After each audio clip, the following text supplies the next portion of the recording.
The barn was already burning when Clara heard the screams. She bolted upright in darkness, lungs filling with smoke, knowing in that instant that someone wanted her dead. Not just gone, dead. This wasn't an accident.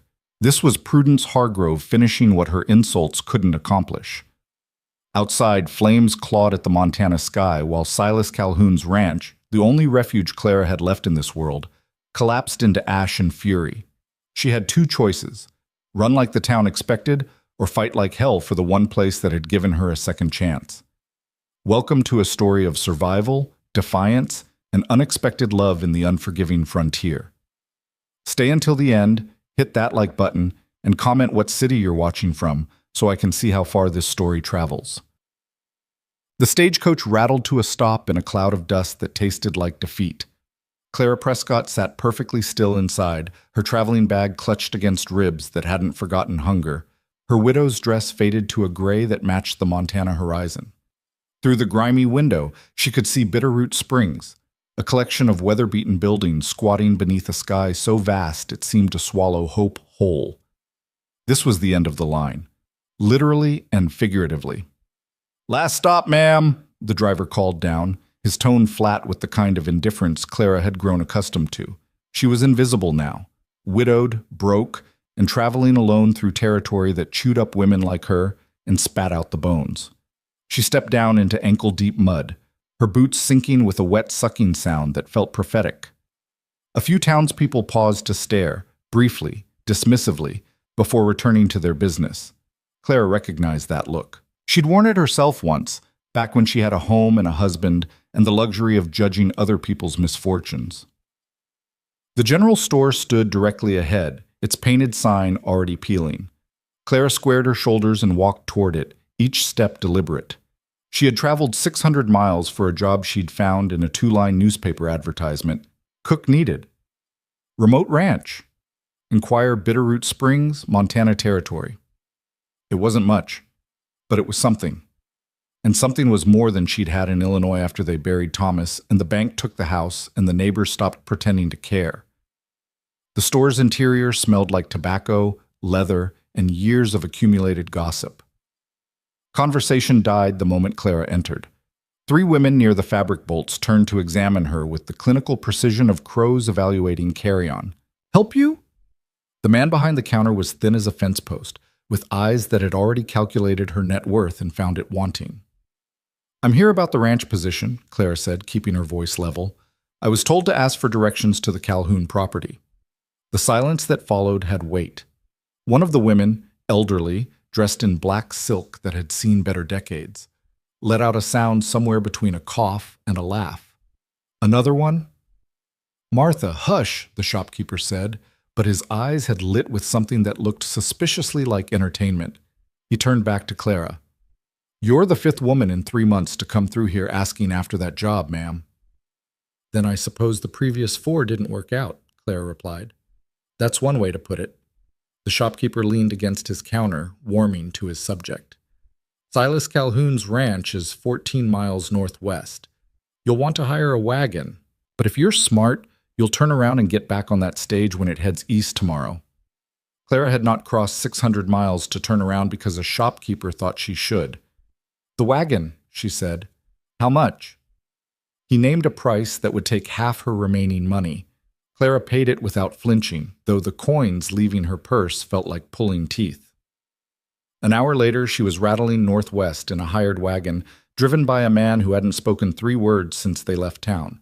The landscape opened up around them, endless grass, distant mountains, sky that went on forever. It was beautiful in the way that dangerous things often are. Beautiful and utterly indifferent to human suffering. "What happened to the other women?" Clara finally asked. The driver spat tobacco juice over the side. "Couldn't take it?" "Take what?" "The isolation, the work. Calhoun himself, probably." He glanced at her sideways. "Man lost his wife 2 years back. Hasn't been right since. Keeps hiring help, then drives them off with his moods or his silence or both. Last one lasted 6 days. What killed his wife?" "Fever. Took her fast." The driver's voice softened slightly.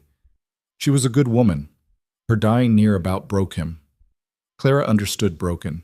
She'd been intimate with it since the day Thomas collapsed in their cornfield, his heart giving out at 43, leaving her with debts she couldn't pay and a future that had evaporated like morning frost.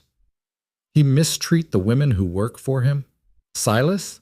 Nah, he's hard, but he's fair. Just empty, I guess you'd say. Like something scooped out his insides and left the shell walking around. The driver shrugged. Most women can't stand being around that much grief. Makes them uncomfortable. Clara had lived inside grief for 16 months. She doubted proximity to someone else's would trouble her much. They rode in silence for another hour before the driver pointed ahead. That's it? The Calhoun Ranch materialized out of the grassland like something half-remembered from a dream. The main house was 2 stories, built from rough-hewn logs that had weathered to silver gray. A barn stood off to the left, its paint peeling. Beyond that, she could see a bunkhouse, a chicken coop, and corrals that enclosed nothing but weeds and neglect. The whole place radiated exhaustion. Clara climbed down from the wagon, her legs stiff from hours of jostling. The driver handed down her bag without comment, then turned the team around. "You want I should wait?" he asked. "Case you change your mind?" "No need." He shrugged and drove off, leaving Clara standing alone in front of the silent house. She walked to the porch, her boots loud on the warped boards. The door stood slightly ajar, as if whoever lived here couldn't quite muster the energy to close it properly. Clara knocked anyway. No answer. She knocked again, harder. From somewhere inside came the sound of boots on wood, heavy and slow. Then the door swung open, and Clara found herself looking up at Silas Calhoun. He was tall, well over 6 feet, with shoulders built for hard labor and a face that might have been handsome if it had remembered how to express anything besides resignation. His dark hair needed cutting, his jaw needed shaving. His eyes, pale blue and startling against sun-weathered skin, needed something Clara couldn't name. "You the woman from the advertisement," he said. Not a question. "Clara Prescott." "Yes." He looked at her for a long moment, his gaze traveling from her worn boots to her faded dress to the bag clutched in her hand. Clara held still and let him look. She was 36 years old, 20 pounds thinner than she'd been before Thomas died, and possessed of exactly 0 illusions about what men saw when they looked at her now. "You ran the others off before they even got settled," she said when the silence stretched too long. "I'd appreciate it if you'd at least let me unpack before you start trying to scare me away." Something flickered in those blue eyes. Almost amusement. Almost. "Wasn't trying to scare nobody," Silas said. "Just, most women take one look at this place and decide they'd rather take their chances elsewhere." "I don't have elsewhere." The honesty of it hung between them. Silas's expression shifted, not quite sympathy, but recognition. He stepped back from the door. "Kitchen's through there," he said, gesturing vaguely toward the back of the house. "Your room's upstairs, second door on the right. I expect breakfast at 5, dinner at noon, supper at 7, laundry on Mondays. Beyond that, the house is yours to manage as you see fit." Clara stepped inside, her eyes adjusting to the dimness. The interior matched the exterior, functional, neglected, and desperately sad. Dust coated every surface. Dishes sat piled in the kitchen sink. The air smelled stale, like a place that had forgotten what it meant to be lived in. "When do I start?" "Already have," Silas said. He pulled on a coat that hung by the door. "I'll be out with the herd until sundown. There's venison in the cold cellar, potatoes in the bin, flour in the pantry. Make what you can." He walked out without another word, leaving Clara standing in the middle of what was now, apparently, her home. She set down her bag and looked around slowly. The house was large enough for a family that clearly no longer existed. Everywhere she looked, she saw evidence of abandonment. Women's things still scattered on shelves. A child's toy tucked forgotten in a corner. Photographs turned face down as if someone couldn't bear to look at them anymore. Clara walked to the kitchen and surveyed the damage. The stove was cold and crusted with old grease. The counter held the remnants of what looked like a week's worth of meals. Coffee grounds, bread crusts, a pot with something growing in it that might once have been stew. She rolled up her sleeves. If this ranch was going to survive, someone had to fight for it. And since she was the only one here, that someone would have to be her. Clara started with the dishes. heating water on the stove and scrubbing until her hands were raw. Then she tackled the counter, the floor, the stove itself. She worked methodically, creating order from chaos one surface at a time. The physical labor felt good, purposeful. Like maybe she could scrub away the past 16 months along with the grime. By the time the sun began to set, she'd transformed the kitchen into something almost livable. She'd found the venison in the cellar as promised, a good cut, properly stored. The potatoes were small but sound. She made a simple stew, adding wild onions she'd found growing near the porch and herbs she'd discovered in an abandoned garden plot. When Silas returned at dusk, the house smelled like cooking food instead of decay. He stopped in the doorway, visibly surprised. "Stew's ready," Clara said, ladling portions into bowls. "There's bread too, though I had to use what flour was left. I'll need to make a supply list for town." Silas washed his hands at the pump outside, then came to the table. He sat down slowly, as if uncertain what to do with a meal that hadn't come from his own exhausted efforts. Clara set the bowl in front of him and took her own seat across the table. They ate in silence. Clara watched him from the corner of her eye, noting the way he moved, careful, controlled, like a man who'd learned not to expect comfort and didn't quite know what to do now that it had appeared. "It's good," he said finally. The words came out rough, unpracticed. "It's simple. When I can get to town for proper supplies, I'll make you something worth eating." "This is worth eating." Clara nodded and continued eating. She didn't need gratitude. She needed this job, this roof, this chance to stop running from the wreckage of her old life. After dinner, Silas retreated to the front porch while Clara cleaned up. Through the window, she could see him sitting in the darkness, smoking a cigarette and staring out at nothing. The loneliness came off him in waves. She understood that too. Clara finished the dishes, banked the stove, and climbed the stairs to her room. It was small but clean, with a bed, a dresser, and a window that looked out over the darkening prairie. She unpacked her few belongings, changed into her nightgown, and sat on the edge of the bed. Outside, the wind picked up, rattling the windows. In the distance, a coyote called.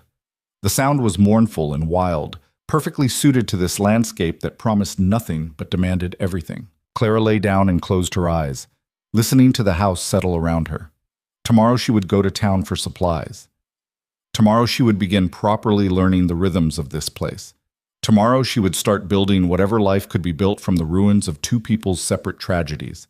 But tonight, for the first time in 16 months, she had a purpose beyond mere survival. It would have to be enough. Morning came cold and sharp. Clara woke before dawn, dressed quickly, and made her way downstairs. Silas was already up, pulling on his work boots in the kitchen. "There's coffee," he said without preamble. "I'll need you to ride into town today for supplies. Make a list of what you need. Take the wagon. I'll need money for purchases." He pulled a leather purse from his pocket and set it on the table. "That should cover it. Anything left, bring it back." Clara picked up the purse, testing its weight. He'd given her more than she expected, more than most men would trust to a stranger. Either he was desperate or he'd already decided she was honest. Possibly both. "I'll have breakfast ready first," she said. "No need. I eat on the trail mostly." "You hired a cook. Let me cook." Something almost like a smile ghosted across his face. "Yes, ma'am." Clara made eggs and bacon, biscuits from scratch, coffee strong enough to strip paint. They ate quickly, efficiently, two people accustomed to taking fuel rather than pleasure from meals. "The town," Clara said as she cleared the plates. "Should I expect trouble?" Silas's jaw tightened. "Might. People here got opinions about how I run my life. They'll have opinions about you, too." "What kind of opinions?" "The kind that say a widow woman living alone with a single man ain't proper. The kind that say I should have married again by now, preferably to someone they approve of." His voice had gone flat and bitter. "Don't pay them any mind." "I don't." Clara nodded. She'd expected as much. Small towns were the same everywhere, wrapped in judgment and starved for scandal. "Anyone in particular I should watch out for?" Silas was silent for a long moment. Then, "Prudence Hargrove. She owns the bank, half the businesses in town, and most of the people's debts. Been trying to push me into marrying her niece since Elizabeth died. Every woman I hire, Prudence finds a way to run off." "How?" "Rumors. Threats. Once she offered money to a woman to leave. Another time she spread lies about impropriety until the poor girl couldn't show her face in town. He met Clara's eyes. You stand up to her. She'll make your life hell. Just warning you. Clara thought about the house she'd lost, the neighbors who'd turned their backs, the long months of scraping by on nothing while people whispered. She'd already been through hell. Prudence Hargrove would have to try harder than rumors and social pressure. I appreciate the warning, she said. An hour later, Clara was driving the wagon back toward Bitterroot Springs, a detailed supply list tucked in her pocket. The morning was crisp and clear, the kind of weather that made the world seem almost benevolent. She knew better. The town was busier than it had been the day before. Wagons lined the main street. Men clustered outside the saloon. Women moved in pairs between the shops, their skirts kicking up dust. Clara pulled up in front of the general store and climbed down. Inside, the same shopkeeper looked up with barely concealed surprise. Back already? Supply run, Clara said, pulling out her list. I'll need these items. He took the paper, scanned it, and let out a low whistle. That's a considerable order. Mr. Calhoun provided considerable funds. I'll bet he did. The shopkeeper's tone carried implications Clara chose to ignore. He began pulling items from the shelves: flour, sugar, coffee, salt, lard, dried beans, canned goods. Clara watched him work, mentally tallying prices to ensure she wasn't being cheated. The door opened behind her, bringing with it a wave of expensive perfume and barely concealed hostility. Well, a woman's voice said, cultured and cold. So you're the latest one. Clara turned slowly. The woman who'd entered was perhaps 50, dressed in deep purple silk that was far too fine for a frontier town. Her hair was elaborately styled. Her jewelry was real. Everything about her screamed money and the power that came with it. Prudence Hargrove. Had to be. I'm Clara Prescott, Clara said evenly. And you are? Prudence Hargrove. The woman looked Clara up and down with the kind of thoroughness reserved for livestock at auction. I own the bank and several other businesses in town. It's my responsibility to know who's living in my community. I see. You're working for Silas Calhoun. I am. As what, exactly? Prudence's smile was sharp enough to draw blood. Cook? Housekeeper? Or has he hired you for services of a more personal nature? Behind the counter, the shopkeeper suddenly became very interested in arranging cans. Clara held Prudence's gaze without flinching. She'd been insulted by experts, creditors who'd smiled while taking her home, neighbors who'd whispered about her failures, town women who'd decided a widow without means must be desperate enough for anything. I was hired as a cook, Clara said quietly. I cook. I keep house. Nothing more and nothing less. If you're suggesting otherwise, you should know I'm not the sort of woman who tolerates slander. Prudence's eyes narrowed. Spirited. How refreshing. The last one cried. I'm not the last one. No. Prudence moved closer, her perfume overwhelming in the small space. But you'll leave like all the others. This town doesn't need another unfortunate woman making poor choices, and Silas Calhoun needs to stop hiding behind hired help and face his responsibilities. What responsibilities would those be? Marriage, stability, an alliance with a proper family. Prudence's voice dripped with implication. My niece would make an excellent wife for a man in his position. She's young, well-bred, and capable of providing him with children and social connections. Everything a rancher needs. Then perhaps he should marry her, Clara said. If that's what he wants? What he wants is irrelevant. What he needs is what matters. Prudence stepped back, her expression hardening. I give you a week, Mrs. Prescott. Then you'll realize, as the others did, that there's no future for you at that ranch. When you leave, I'll arrange your passage back east. Consider it charity. She swept out of the store, leaving silence in her wake. The shopkeeper cleared his throat. Don't mind Mrs. Hargrove, she's protective of Silas. She wants to control him, Clara corrected. There's a difference. He didn't argue. Clara paid for her supplies, loaded them into the wagon, and drove back to the ranch with Prudence's words echoing in her mind. I give you a week. She'd been given worse odds before. By the time she returned, Silas was working in the corrals, mending fence with methodical precision. Clara unloaded supplies, put everything away, and started preparing dinner. She made roast venison with vegetables, biscuits with honey, apple pie from dried fruit she'd purchased in town. When Silas came in at noon, his eyes widened slightly at the spread on the table. "You didn't have to." "I did, actually. It's my job." Clara set plates and sat down. "I met Prudence Hargrove in town." Silas's expression went carefully blank. "And?" "She offered me money to leave, suggested our arrangement was improper, gave me a week before she expects me to quit." "She say anything else?" "That you should marry her niece. For your own good, apparently." Silas let out a sound that might have been a laugh if it hadn't been so bitter. "She's been pushing that since the day we buried Elizabeth. Thinks I need managing. Do you?" "I need to be left the hell alone." He stabbed at his food with more force than necessary. "That woman's been interfering in my life for 2 years.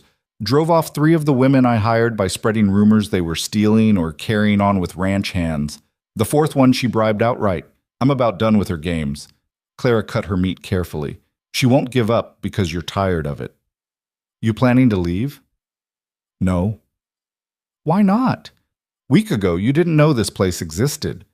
Why stay when a woman like Prudence Hargrove's making threats?"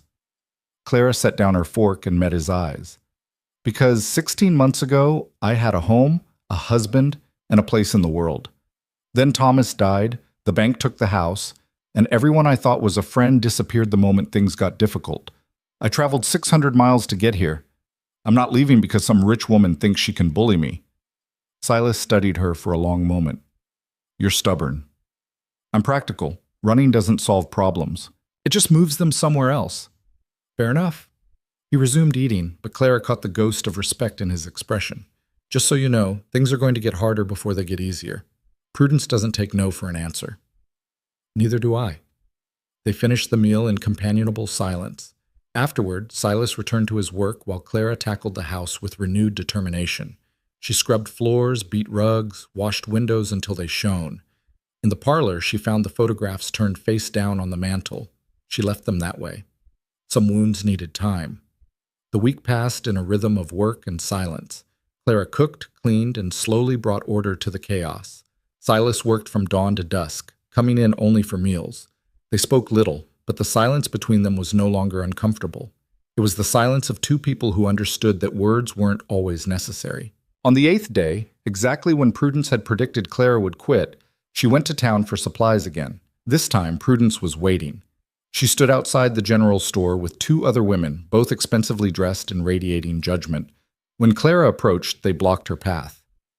"Mrs. Prescott," Prudence said with false sweetness. "Still here, I see. Did you expect otherwise? I expected you to have more sense." Prudence's mask slipped, revealing cold calculation underneath.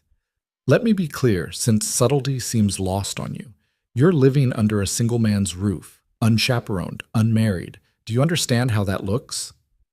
"I understand how narrow minds interpret it," Clara replied. One of the other women gasped. Prudence's face flushed. "You have no idea who you're dealing with," Prudence hissed. "I own this town. I can make your life impossible." "You can try." "Still playing brave?" Prudence stepped closer, her voice dropping to a venomous whisper. "You're not young. You're not pretty. You're a used-up widow with nothing to offer except a warm body and desperation. Silas Calhoun can do better than a woman who has to travel 600 miles because no one in her own town wanted her." The words were designed to cut, to humiliate, to break. Clara had heard worse from creditors who'd smiled while destroying her life. "Are you finished?" she asked, calmly. Prudence's eyes narrowed. "Not even close." "Then let me save you some effort." Clara's voice remained steady, but steel ran underneath. "I don't care what you think of me. I don't care what this town thinks. I was hired to do a job, and I'm doing it. If that offends your sensibilities, I suggest you find something more productive to worry about." She stepped around Prudence and walked into the store. Behind her, she heard one of the women whisper, "The nerve." "Oh, she has nerve," Prudence replied, her voice carrying clearly. "But nerve doesn't keep you warm in winter. And winter here is very, very cold." Clara bought her supplies and drove home, Prudence's threat echoing in her mind. That night, as she prepared supper, Silas came in earlier than usual. He looked troubled. "Heard you had words with Prudence today. News travels fast. Always does." He hung up his coat, his movements heavy. "She came by here this afternoon. Said if I didn't let you go, she'd make sure every business in town refused to sell me supplies." Clara's hand stilled over the potatoes she'd been peeling. "What did you tell her?" "Told her where she could stick her threats." Silas met her eyes. "But she wasn't bluffing. Prudence Hargrove can do real damage when she wants to. If this gets ugly—" "It's already ugly. It can get uglier." Clara set down the knife and turned to face him fully. "Mr. Calhoun, I appreciate the warning, but I didn't come here expecting things to be easy. If you want me to leave, say so. Otherwise, let me worry about Prudence Hargrove." Silas was quiet for a long moment. Then, surprising her, he smiled. A real smile, the first she'd seen from him. "You're the stubbornest woman I ever met. I'll take that as a compliment." It was meant as one. They ate dinner together that night, and for the first time conversation came easily. Silas talked about the ranch, about the cattle he was trying to rebuild, about the land itself. Clara talked about Illinois, about Thomas, about the house she'd lost. It wasn't friendship yet, but it was something close to understanding. 2 days later, the first real blow came. Clara went to town for supplies and found the general store closed. A handwritten sign hung in the window. "No service to Calhoun Ranch." She tried the feed store. Same sign. The butcher, the blacksmith. Every business in town had been turned against them. Clara drove home with an empty wagon and fury burning in her chest. Silas took the news with grim resignation. "Told you she'd escalate." "We'll manage," Clara said. "We have enough supplies for 2 weeks. After that, we either give in or we find another way." Clara looked at him steadily. "I don't give in." "Neither do I." That night they sat together on the porch, watching darkness settle over the prairie. The wind carried the scent of coming winter. "Why are you really doing this?" Silas asked suddenly. "Fighting for a place that's not even yours?" Clara considered the question. The honest answer was complicated, bound up in pride and desperation and the stubborn refusal to let cruel people win. "Because," she said finally, "someone has to." Silas nodded slowly. "Elizabeth used to say the same thing. About the ranch, about me. She'd say someone has to fight, so it might as well be us." It was the first time he'd mentioned his wife's name. Clara didn't respond. Some confidences didn't need commentary. They sat in silence while the stars came out, two damaged people sharing space in the darkness, both too stubborn to quit and too weary to know what victory would even look like. But they hadn't quit yet. And as long as they kept standing, Prudence Hargrove hadn't won. The blockade held for 10 days before Clara found the first crack. She'd been rationing their supplies carefully, stretching flour and beans with the vegetables from the neglected garden she'd begun reviving. But they were running low on essentials: coffee, salt, lamp oil. Things that couldn't be substituted or stretched. Things they needed. On the 11th morning, Clara hitched the wagon and drove to a settlement 30 miles east that Silas had mentioned once in passing. It was barely more than a crossroads, a trading post, a stable, and a house where an old trapper sold furs. But the proprietor there didn't know Prudence Hargrove and didn't care about Bitterroot Springs politics. He sold Clara what she needed without questions. She returned to the ranch as the sun was setting, exhausted but triumphant. Silas met her in the yard, his face lined with worry that transformed to relief when he saw the loaded wagon. "Thought maybe you'd run into trouble," he said, helping her down. 30 miles is a long drive for coffee, but it beats going without." He actually laughed, a short, rough sound, but genuine. "You're something else, Clara Prescott. I'm practical." She stretched her aching back. "Though if Prudence finds out about the trading post, she'll probably try to shut that down too." "Let her try. She doesn't own the whole territory." Silas began unloading supplies. "Still, we can't keep this up forever. 30-mile round trips every time we need flour isn't sustainable." Clara knew he was right. But sustainable or not, it was what they had. That night, as she prepared supper, she noticed Silas watching her with an expression she couldn't quite read. Not gratitude, exactly. Something deeper and more complicated. "What?" she asked, pausing mid-stir. Just thinking. Most women would have quit by now. Hell, most men would have quit. I told you, I don't have anywhere else to go. That's not why you're staying anymore. His voice was quiet. You could find work somewhere Prudence Hargrove doesn't have reach, could start over where nobody knows you. Clara set down her spoon and turned to face him. You want me to leave? No. The word came out fast, almost sharp. No, I don't want that at all. I'm just trying to understand why you're fighting so hard for a place that's brought you nothing but trouble. She considered lying, considered deflecting. But something in his eyes, vulnerability maybe, or hope, made her reach for honesty instead.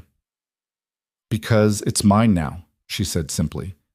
Not legally, not officially, but I've scrubbed these floors and cooked at this stove and fought for this land. That makes it mine in the ways that matter, and I don't let go of things that are mine. Silas held her gaze for a long moment. Then he nodded, something settling in his expression like a decision made. Then we fight, he said, together. It wasn't a declaration, it wasn't even particularly dramatic, but it felt like a promise all the same. The weather turned cold the following week. Winter was coming early to Montana, sweeping down from the mountains with frost and biting wind. Clara added extra blankets to the beds, kept the stove burning hot, made soups and stews that would warm a body from the inside out. Silas worked longer hours, racing against the season to secure the ranch before snow made everything harder. He repaired fences, reinforced the barn, brought the small herd of cattle closer to the buildings where he could protect them from predators and storms. Clara watched him push himself to exhaustion, coming in each night gray-faced and hollow-eyed. She started leaving coffee on the stove for him, thick slices of bread with butter, whatever small comforts she could provide.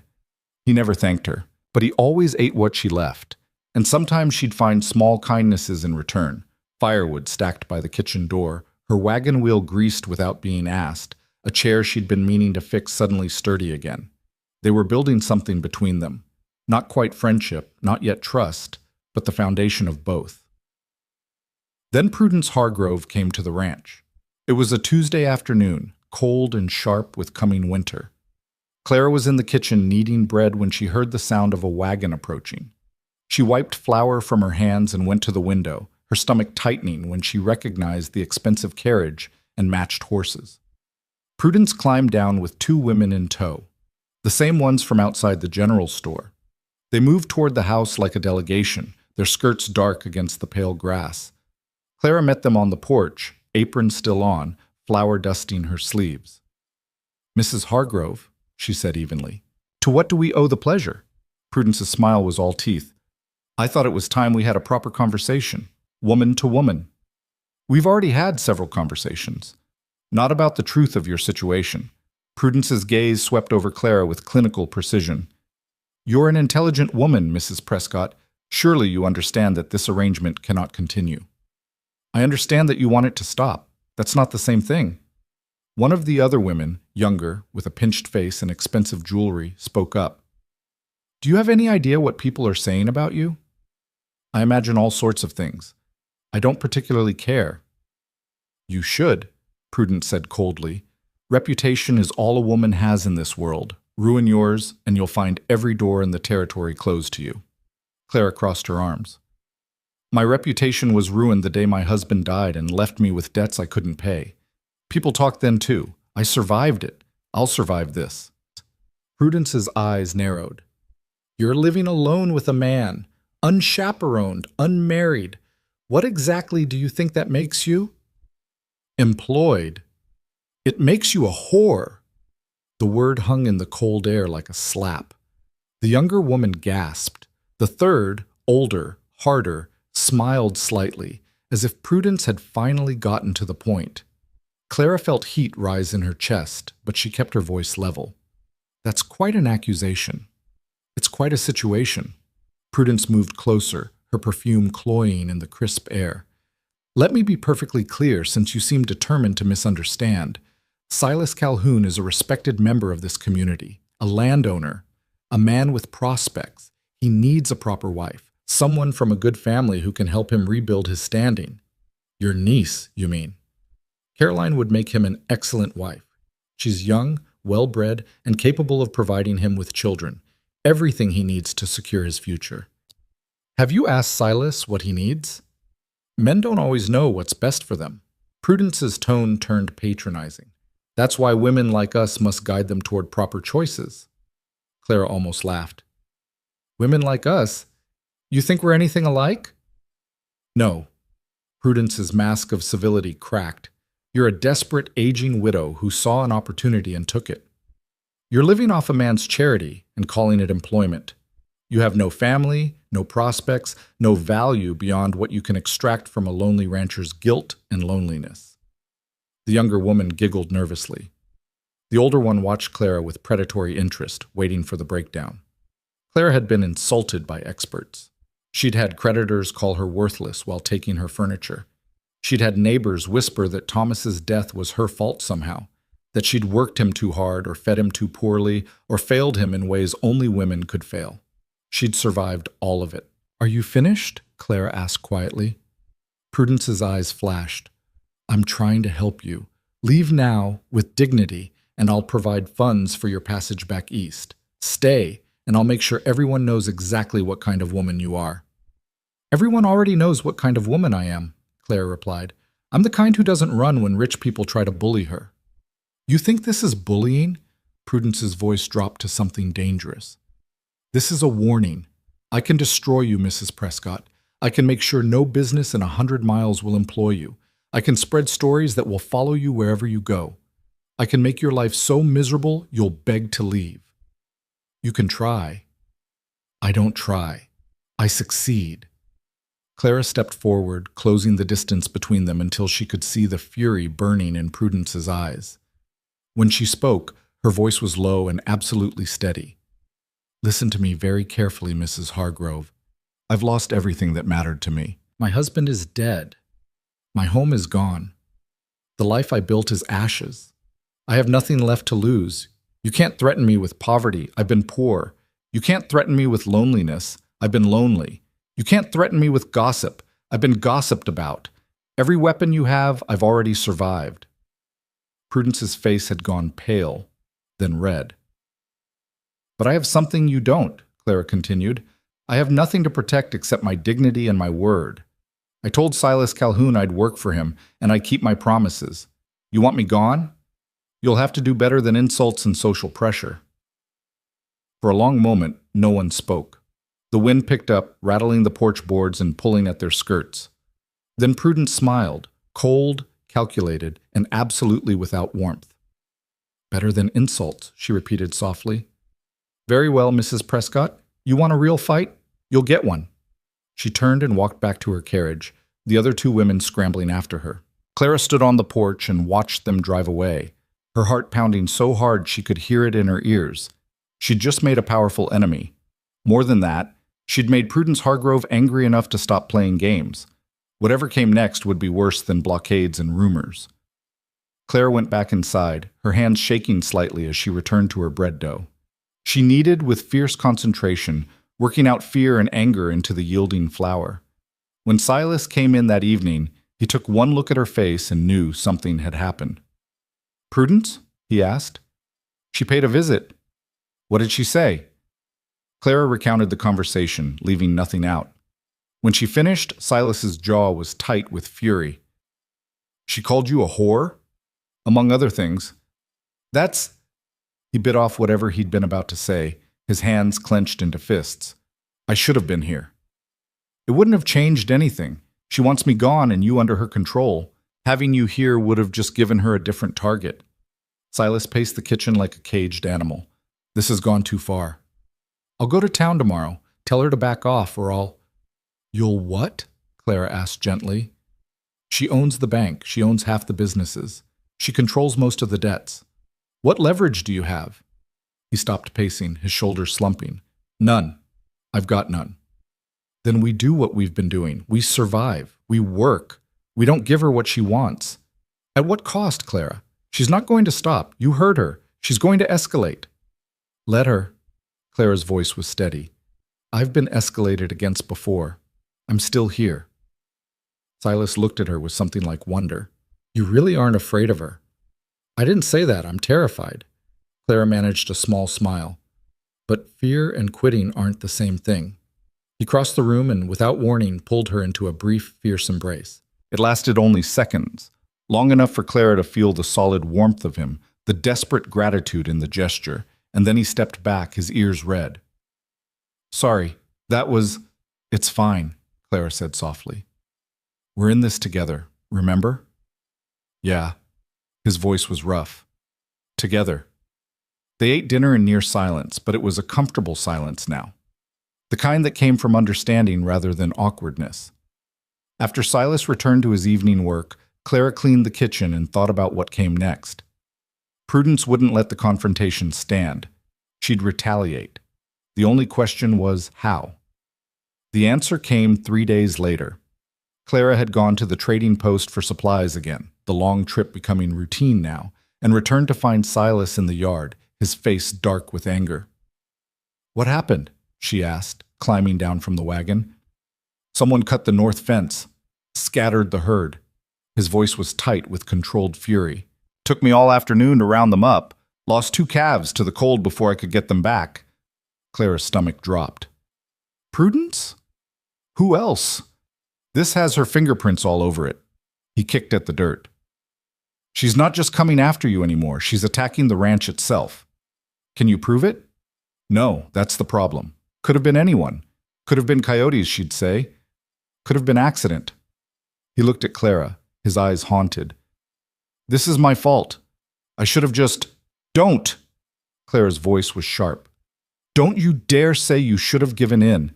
That's what she wants. She wants you to feel responsible, to feel guilty, to give her control. People are getting hurt because I'm stubborn. Calves aren't people, and the only one doing the hurting is Prudence Hargrove." Clara moved closer. "Silas, listen to me. If you give in now, she wins. She gets what she wants, and she learns that destroying things is how to control you. Is that the lesson you want her to learn?" He was silent for a long moment. Then quietly, "No." "Then we repair the fence. We protect the herd. We keep going." They worked together until dark, mending the cut fence line. It was cold, brutal work, made harder by failing light and frozen fingers. But they got it done. That night, Silas barely touched his supper.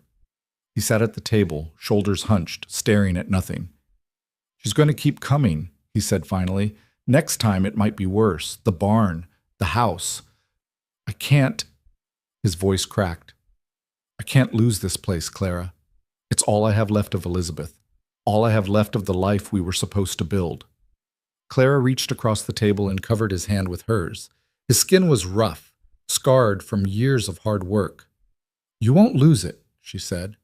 "I won't let you." "You can't promise that." "I just did." He looked up, his eyes red-rimmed. "Why? Why do you care so much about a ranch that isn't yours and a man you barely know?" Clara had asked herself the same question 100 times. The answer was complicated, wrapped up in loss and stubbornness and the strange, unexpected connection she'd found with this damaged, grieving man. "Because," she said slowly, "for the first time since Thomas died, I feel like I'm building something instead of just surviving. This place matters. You matter. And I'm tired of letting cruel people win." Silas's hand turned under hers, his fingers closing around her palm. The gesture was brief, almost desperate, and then he pulled away. "Thank you," he whispered. They sat in silence while the wind howled outside, 2 people holding on to something fragile and worth fighting for. The attacks continued. Someone poisoned the well, not fatally, but enough to make the water undrinkable for 3 days until Clara could purify it. Someone scattered glass in the horse pasture, cutting one mare's hoof badly enough that she limped for a week. Someone broke the lock on the chicken coop and scattered the hens, half of which never came back. Each incident was small enough to deny, large enough to hurt. Silas reported everything to the sheriff, a tired man named Wheeler who took notes and promised to investigate, but clearly had no intention of challenging Prudence Hargrove's power. "Can't prove it was her," Wheeler said every time. "Could have been vandals. Could have been bad luck." "Bad luck doesn't cut fences in straight lines," Silas growled. "Even so, without evidence, my hands are tied."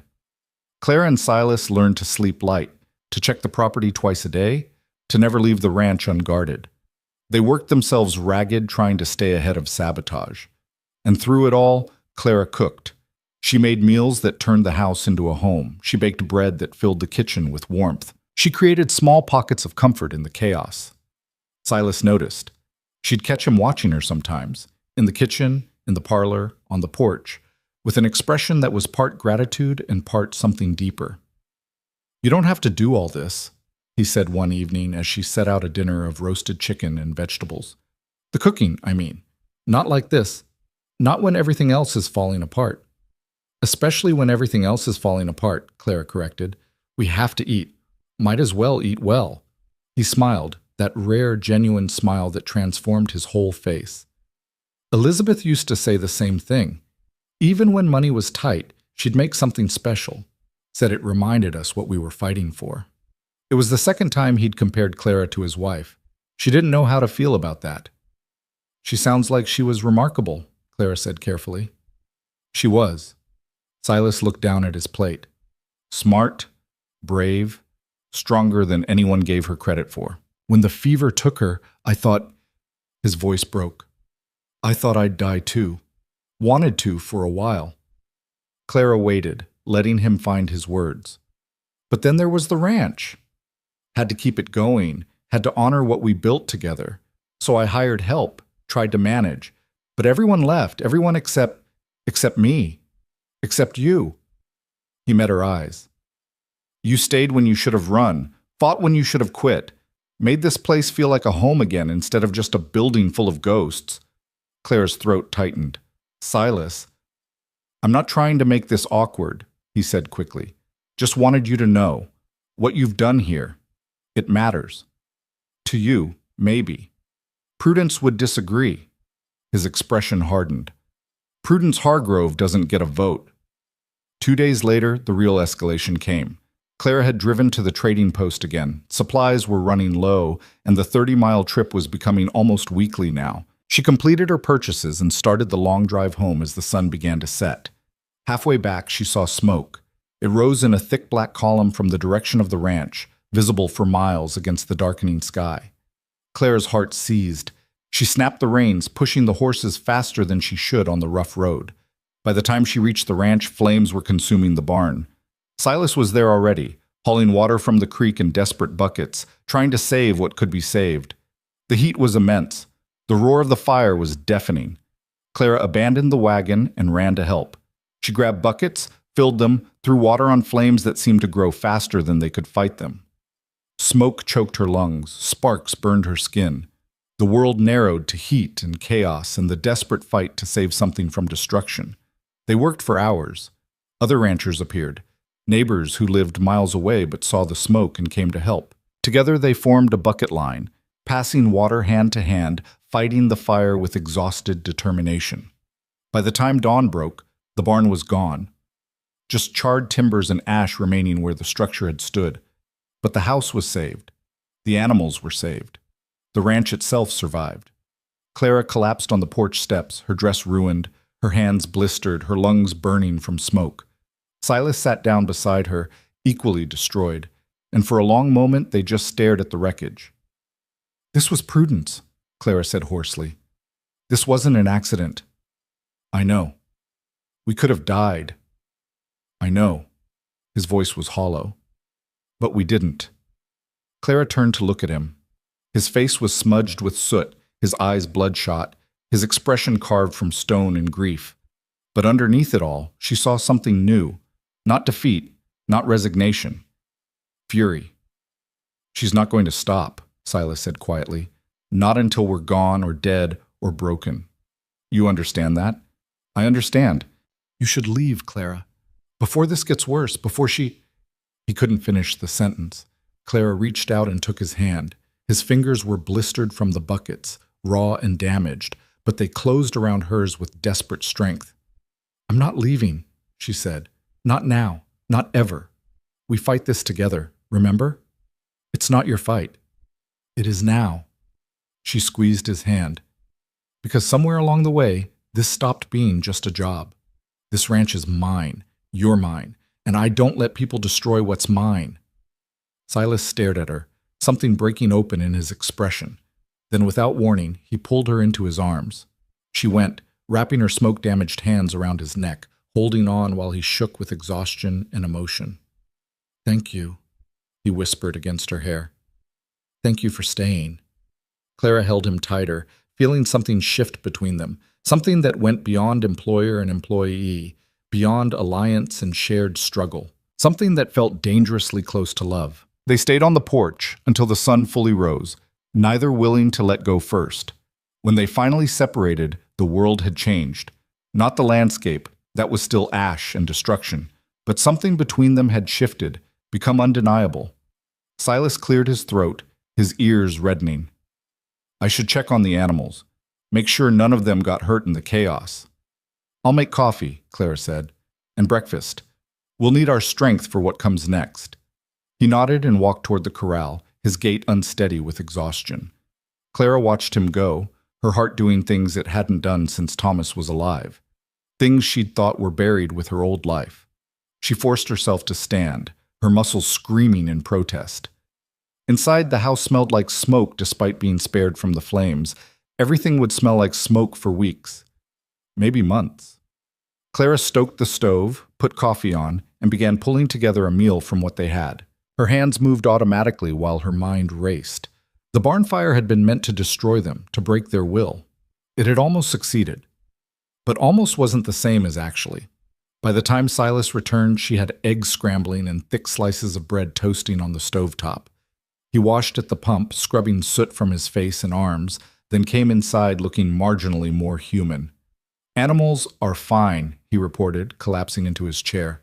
"Spooked, but fine. We got them out in time. That's something." "It's not enough." His voice was flat with exhausted anger. "The barn's gone. The hay we stored for winter is ash, the equipment, the plow, the harnesses, half the tools, all destroyed. We're looking at hundreds of dollars in damages." Clara set a plate in front of him. "Can you rebuild?" "Eventually, if we survive until spring, if Prudence doesn't burn down something else first." He picked up his fork, then set it down again without eating. "I need to go to town. Talk to Sheriff Wheeler. Make him understand this wasn't an accident." "He won't listen. He hasn't listened yet." "Then I'll make him listen." Silas's jaw was set. "Someone set that fire. Someone nearly killed us both. That's not vandalism. That's attempted murder. Wheeler has to investigate." Clara sat down across from him, her own exhaustion making the chair feel like the most comfortable thing in the world. "You think Prudence did this herself?" "No, she's too smart for that.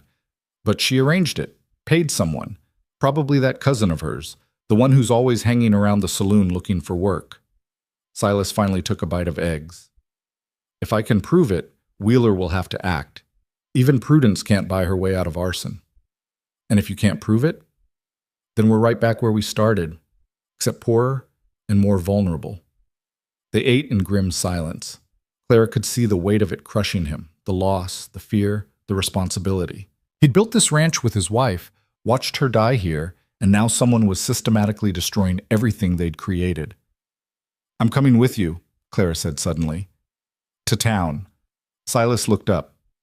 "That's not necessary." "Yes, it is. You're exhausted. You're angry. You're about to confront a sheriff who's in Prudence's pocket and probably the man who set the fire." Clara met his eyes. "You need someone watching your back." "Clara." "Don't argue. We're in this together, remember?" She stood and began clearing dishes. "Give me 20 minutes to make myself presentable. Then we go." Silas looked like he wanted to protest, but something in her expression stopped him. He nodded slowly. 20 minutes. Clara went upstairs and changed into her least smoke-damaged dress. She washed her face, pinned up her hair, and studied herself in the small mirror. She looked older than her 36 years. Harder. Like someone who'd been through fire literally and metaphorically. Good. She needed to look like someone who wouldn't be intimidated. They drove to town in tense silence. The morning was cold and bright, mocking the devastation they'd left behind. As they approached Bitterroot Springs, Clara could see people already gathering. News of the fire had spread, and the town was hungry for details. Silas pulled up outside the sheriff's office and helped Clara down from the wagon. His hand lingered on her waist a moment longer than necessary, a gesture of gratitude or solidarity or something neither of them was ready to name. Sheriff Wheeler was at his desk, looking thoroughly uncomfortable when they walked in. He stood hastily, his eyes darting between them. "Silas, Mrs. Prescott, I heard about the fire. Terrible thing, just terrible." "It was arson," Silas said without preamble. "Someone set that fire deliberately. I want an investigation." Wheeler's face went carefully neutral. "Now, Silas, you can't know that for sure. Barn fires happen." Hay gets too dry. Sparks from a lantern. There was no lantern in that barn. I checked every inch of it before I left yesterday.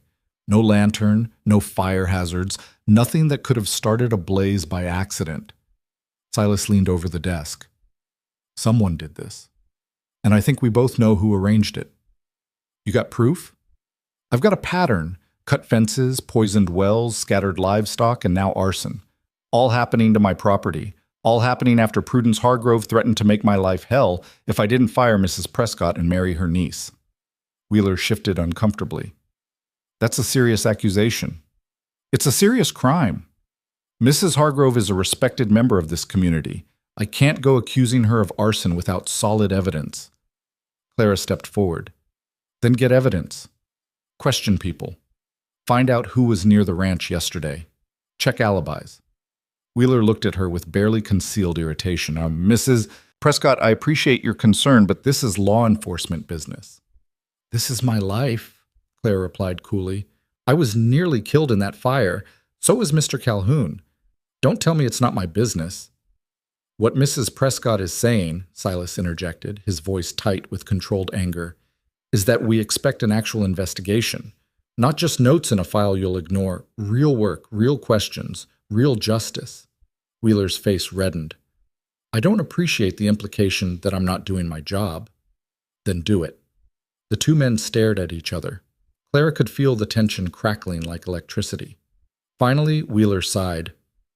I'll ask around, see if anyone saw anything unusual yesterday. But Silas, you need to understand, even if someone did set that fire, proving who's behind it is another matter entirely, especially if we're talking about someone with Mrs. Hargrove's resources. So she's above the law? No, but she's smart enough to insulate herself. Even if I found the person who lit the match, connecting them to her would be near impossible without testimony. And anyone who works for Prudence Hargrove isn't going to testify against her. Silas's hands clenched into fists. So we're just supposed to accept this? Let her destroy us piece by piece while you take notes? I'm saying the law has limitations. Wheeler's voice softened slightly. I'm sorry, Silas. I truly am. But unless you've got hard evidence or a witness willing to talk, my hands are tied. They left the sheriff's office with nothing but empty promises, and Clara could see defeat settling into Silas's shoulders. She touched his arm gently. We'll figure this out, she said. How? Wheeler's right. Even if we know Prudence is behind this, proving it is impossible. Nothing's impossible, just difficult. Clara glanced around the street, noting the curious stares from townspeople. Let's get out of here before Prudence shows up to gloat. But it was too late. Prudence's carriage was already rolling down the main street, its polished black exterior gleaming in the morning sun. It stopped directly in front of them, and Prudence emerged looking immaculate in deep green silk. Silas, she said, her voice dripping false sympathy. I heard about your barn. What a tragedy. These old structures can be such fire hazards. Silas's jaw worked. It wasn't a hazard. It was arson. Arson? Prudence's eyes widened with theatrical shock. Surely not. Who would do such a thing? You tell me. The mask slipped. Just for a moment, Clara saw cold satisfaction in Prudence's eyes before the concerned expression returned. I understand you're upset, but accusing people without evidence is dangerous, Silas, especially when you're already in such a precarious position. Prudence's gaze slid to Clara. Still here, Mrs. Prescott? I'm surprised. Most women would have the sense to leave after such a close call. I don't scare easily, Clara said. No, I've noticed. You're remarkably stubborn for someone with so little to gain. Prudence stepped closer, lowering her voice so only they could hear. But stubbornness only gets you so far. Eventually, reality catches up. You can't win this, Mrs. Prescott. The sooner you accept that, the less you'll suffer. Is that a threat? Silas demanded. It's a prediction. Prudence smiled. I've lived in this territory for 30 years. I've seen women like her come and go. They all think they're special. They all think they can change things. And they all leave, broken and bitter, when they realize the world doesn't care about their determination. Clara felt rage building in her chest, hot and dangerous, but she kept her voice level. You're wrong about one thing, Mrs. Hargrove. I'm not trying to change the world. I'm just trying to live in it, and I'm not leaving. We'll see. Prudence turned back to Silas. When you're ready to discuss the future rationally, without her influence, you know where to find me. My offer still stands. Caroline would make you a fine wife. She could help you rebuild, give you children, restore your standing in the community. I don't want your niece, Silas said flatly. I don't want your help. I want you to leave me the hell alone. Prudence's expression hardened. Careful, Silas. You're already facing financial ruin. I'd hate to see you lose everything because of misplaced loyalty to a woman who's only using you for shelter. She climbed back into her carriage and drove off, leaving them standing in the street while half the town watched. Clara felt Silas trembling beside her, not with fear, but with barely restrained fury. Let's go home, she said quietly. There's nothing more we can do here. The drive back was silent except for the creak of the wagon and the thunder of Silas's suppressed rage. When they reached the ranch, he helped her down without a word and disappeared toward what remained of the barn. Clara let him go. Some grief needed solitude. She went inside and threw herself into work. She scrubbed floors that didn't need scrubbing. She reorganized the pantry. She baked bread with fierce concentration, kneading the dough like it had personally offended her. By evening, exhaustion had replaced anger. She made dinner mechanically and waited for Silas to return. He came in after dark, covered in ash from sorting through the barn's remains. He washed at the pump, came inside, and sat at the table without speaking. Clara set food in front of him. He ate without tasting it. I found something, he said finally, in the barn rubble. Clara looked up. What? Kerosene can. Still had some liquid in it. That barn didn't have kerosene anywhere near it. We use lamp oil, store it in the house. He met her eyes. Someone brought that can there deliberately, doused the barn, and lit it. That's evidence. It's something, whether Wheeler will do anything with it. Silas shrugged bitterly. I'm not hopeful. We take it to him anyway. Make him document it. Make him at least pretend to investigate. And then what? Even if he finds who did it, Prudence will just pay them to keep quiet. She's got more money than anyone in the territory. She can buy silence, buy alibis, buy anything she needs.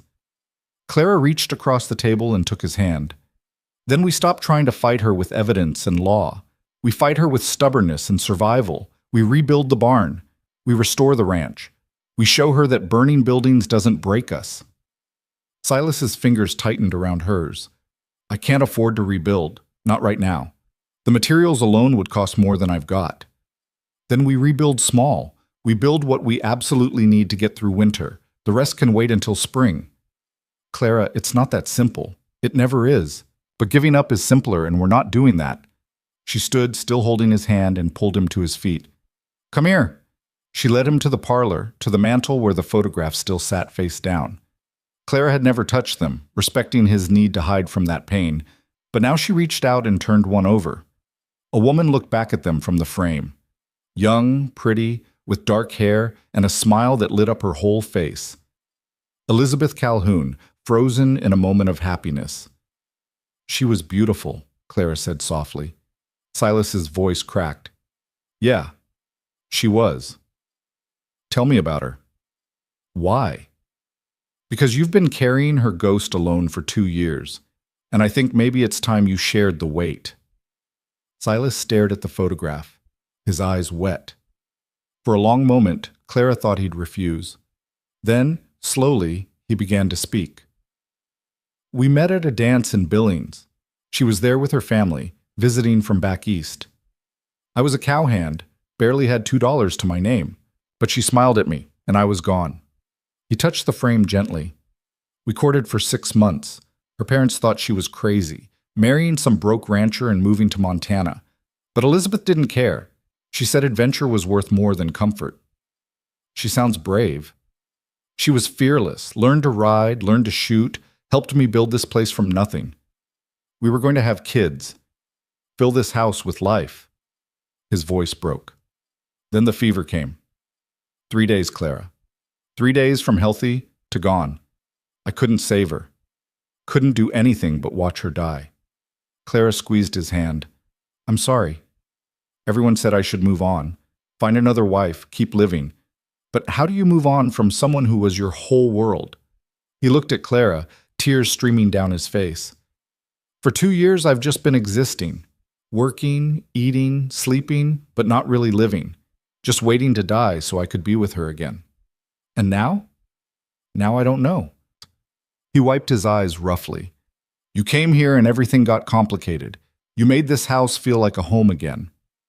Made me remember what it's like to have someone to talk to, someone to fight alongside, someone who sees me as more than just a grieving widower. Clara's heart was pounding. Silas, I'm not saying I've forgotten Elizabeth. I never will. She'll always be part of me. He turned to face Clara fully. But you've become part of me too. And the thought of losing you, to fire or Prudence or anything else, it terrifies me more than I can say. Clara couldn't breathe. The air between them felt charged with everything they hadn't said, everything they'd been carefully not acknowledging. I'm not going anywhere, she whispered. Promise me. I promise. Silas pulled her close, and this time when he held her, it wasn't just comfort or gratitude. It was something deeper, something that felt like possibility. They stood there in the lamplight, two damaged people holding each other while ghosts watched from photographs and the smell of smoke lingered in the air. Outside, winter was coming. Prudence Hargrove was plotting their destruction. The ranch was falling apart, but in that moment, none of it mattered. The next morning brought Sheriff Wheeler to their door. Clara answered the knock to find him standing on the porch, hat in hand, looking uncomfortable. Mrs. Prescott, is Silas around? He's in the north pasture. What's this about? Wheeler shifted his weight. Rather tell you both at once, if it's all the same. Clara studied his expression and felt her stomach drop. It's bad news. Just let me talk to Silas first. She led Wheeler to the corrals and called for Silas, who came jogging over when he saw the sheriff. His face went wary. Wheeler, what brings you out here? The sheriff took a deep breath. I did some investigating like you asked, talked to people, checked around. And I found your arsonist, Tommy Garrett, Prudence Hargrove's cousin's boy. He was seen buying kerosene the day of the fire.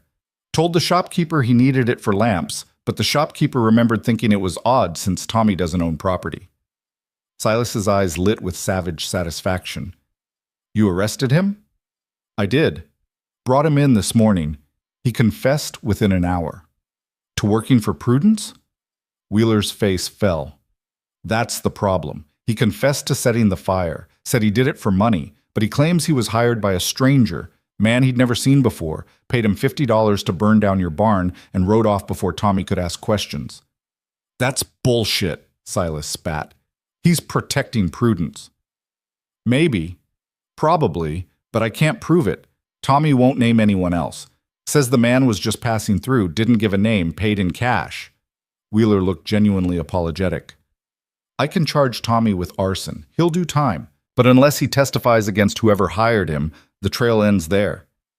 Clara felt cold rage settling in her chest. So Prudence gets away with it. If it was Prudence, which I suspect it was, but suspicion isn't evidence. Wheeler put his hat back on. I'm sorry. I know this isn't the justice you wanted, but it's what I've got. After Wheeler left, Silas stood staring at nothing, his hands clenched. She wins, he said flatly. Even caught red-handed, she wins.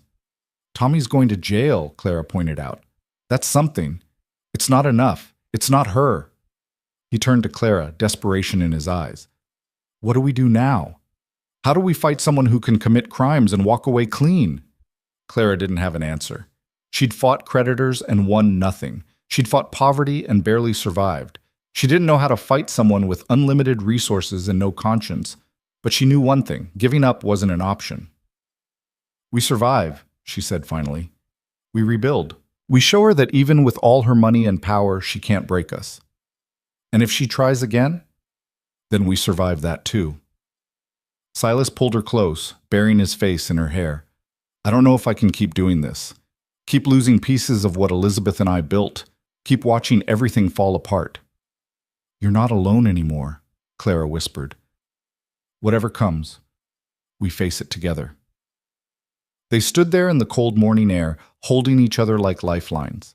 Around them, the ranch bore scars of everything they'd survived, but it was still standing, and so were they. That night, Clara couldn't sleep. She lay in bed listening to the house settle, her mind racing through everything that had happened. The fire, the confrontation with Prudence, the confession that led nowhere. Somewhere around midnight, she heard footsteps on the stairs, then a soft knock on her door. "Clara, you awake?" She got up and opened the door to find Silas standing there in the darkness, looking lost. "Can't sleep either?" she asked gently. "Keep seeing the barn burning. Keep thinking about what could have happened if you'd been home earlier, if the fire had spread to the house before we woke up." His voice was raw. "I could have lost you." Clara reached out and took his hand. "But you didn't. This time." "What about next time?" "There might not be a next time." "There will be. Prudence won't stop. Not until—" He couldn't finish. Clara pulled him into her room and closed the door. They sat on the edge of her bed, hands clasped, finding comfort in proximity. "Tell me something good," Silas said suddenly, "about your life before loss, when things were happy." Clara thought back to Illinois, to the years with Thomas before everything fell apart. "We had a small farm, nothing grand, but it was ours. Thomas would sing while he worked. Badly. Terribly, actually. But he didn't care who heard him." She smiled at the memory. "On Sundays, we'd pack a lunch and walk to this creek about a mile from the house. We'd sit by the water and talk about the future, about expanding the farm, about maybe having children." "You didn't have kids?" "Couldn't.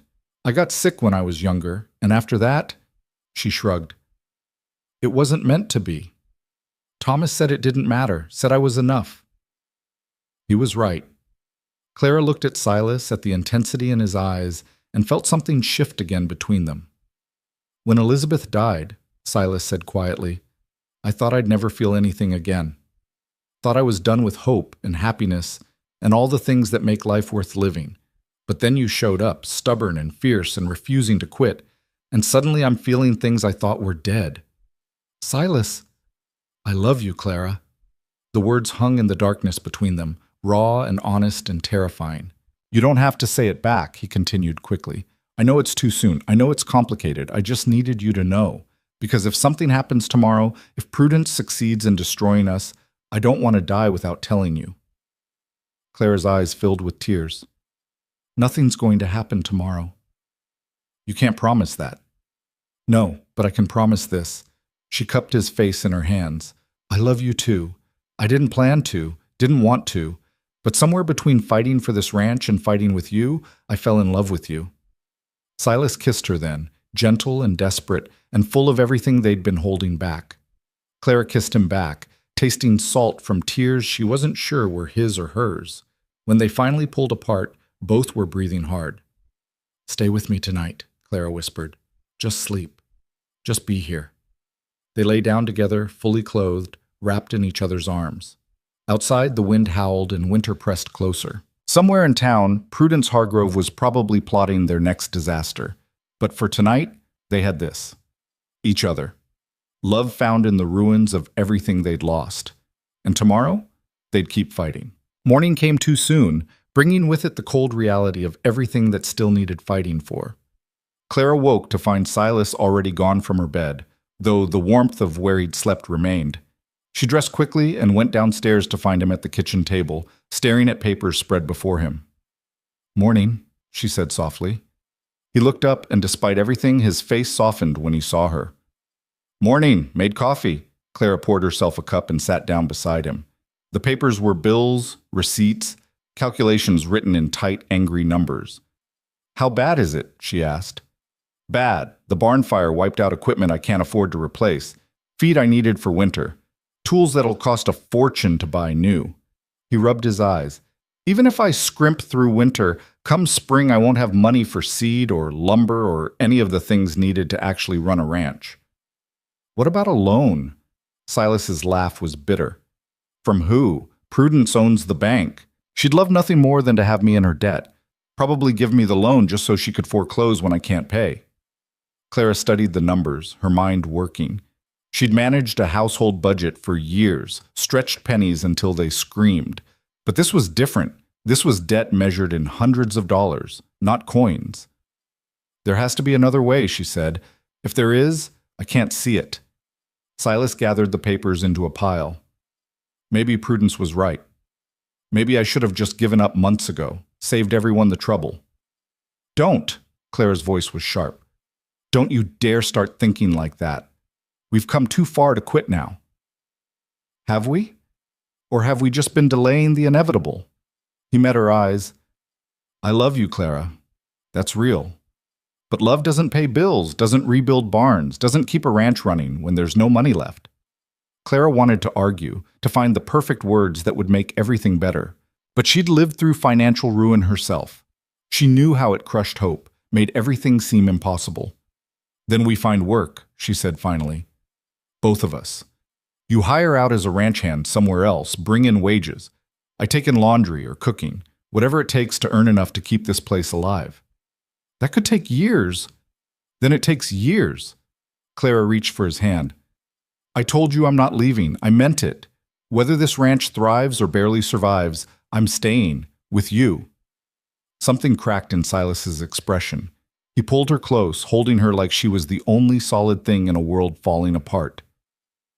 They were still sitting like that when they heard horses approaching. Silas tensed, pulling away and moving to the window. "It's Wheeler, and he's got someone with him." Clara joined him at the window. The sheriff's horse was tied beside another, this one carrying a young man Clara didn't recognize. They dismounted and approached the house. Silas opened the door before they could knock. "Wheeler, what now?" The sheriff looked grim. "This is Deputy Marshal Carson from Helena. He's got some questions about the fire." The marshal was younger than Wheeler, maybe 35, with sharp eyes and a no-nonsense bearing. He tipped his hat to Clara. "Ma'am." "Mr. Calhoun, I apologize for the early hour, but I rode through the night to get here." "Why?" Silas asked. "Wheeler already caught the man who set the fire." "He did, and that's why I'm here." Carson pulled a notebook from his coat. Tommy Garrett's confession raised some flags. Sheriff Wheeler filed his report with the Territorial Marshal's office, and when my superior read it, he found it suspicious. "Man commits arson for hire but can't identify who hired him. That's convenient." "Convenient for Prudence Hargrove," Clara said. Carson's eyes sharpened. "You have reason to believe Mrs. Hargrove was involved?" "She's been threatening us for months," Silas said, "trying to force me into marrying her niece. When I wouldn't cooperate, she started sabotaging the ranch. Cut fences, poisoned wells, scattered livestock. The fire was just the latest attack." "Can you prove any of this?" "If I could prove it, Wheeler would have arrested her already." Carson nodded slowly. "Sheriff Wheeler mentioned your suspicions in his report. Along with the fact that Mrs. Hargrove has considerable influence in this town, that's actually why I'm here. Sometimes local law enforcement is too close to certain residents to investigate properly." Hope flickered in Clara's chest. "You're saying you'll investigate Prudence?" "I'm saying I'll investigate the arson. If that leads to Mrs. Hargrove, so be it." Carson looked between them. "But I need your help. I need you to tell me everything, every threat, every incident, every piece of this pattern you've seen. Build me a timeline." They spent the next 2 hours doing exactly that. Clara made fresh coffee while Silas recounted everything from Prudence's first attempts to push him toward marriage, through the hiring and harassment of previous workers, to the escalating sabotage. Clara added her own experiences, the confrontations in town, Prudence's explicit threats, the visceral hatred in the woman's eyes. Carson took meticulous notes, asking sharp questions that showed he was actually listening. "The problem," he said finally, "is that everything you've described is circumstantial. Motive, opportunity, even pattern. None of that proves she ordered the arson. So we're back where we started, Silas said flatly. Not quite.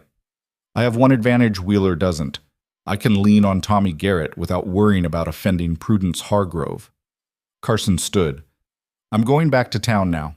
Going to have a long conversation with Mr. Garrett.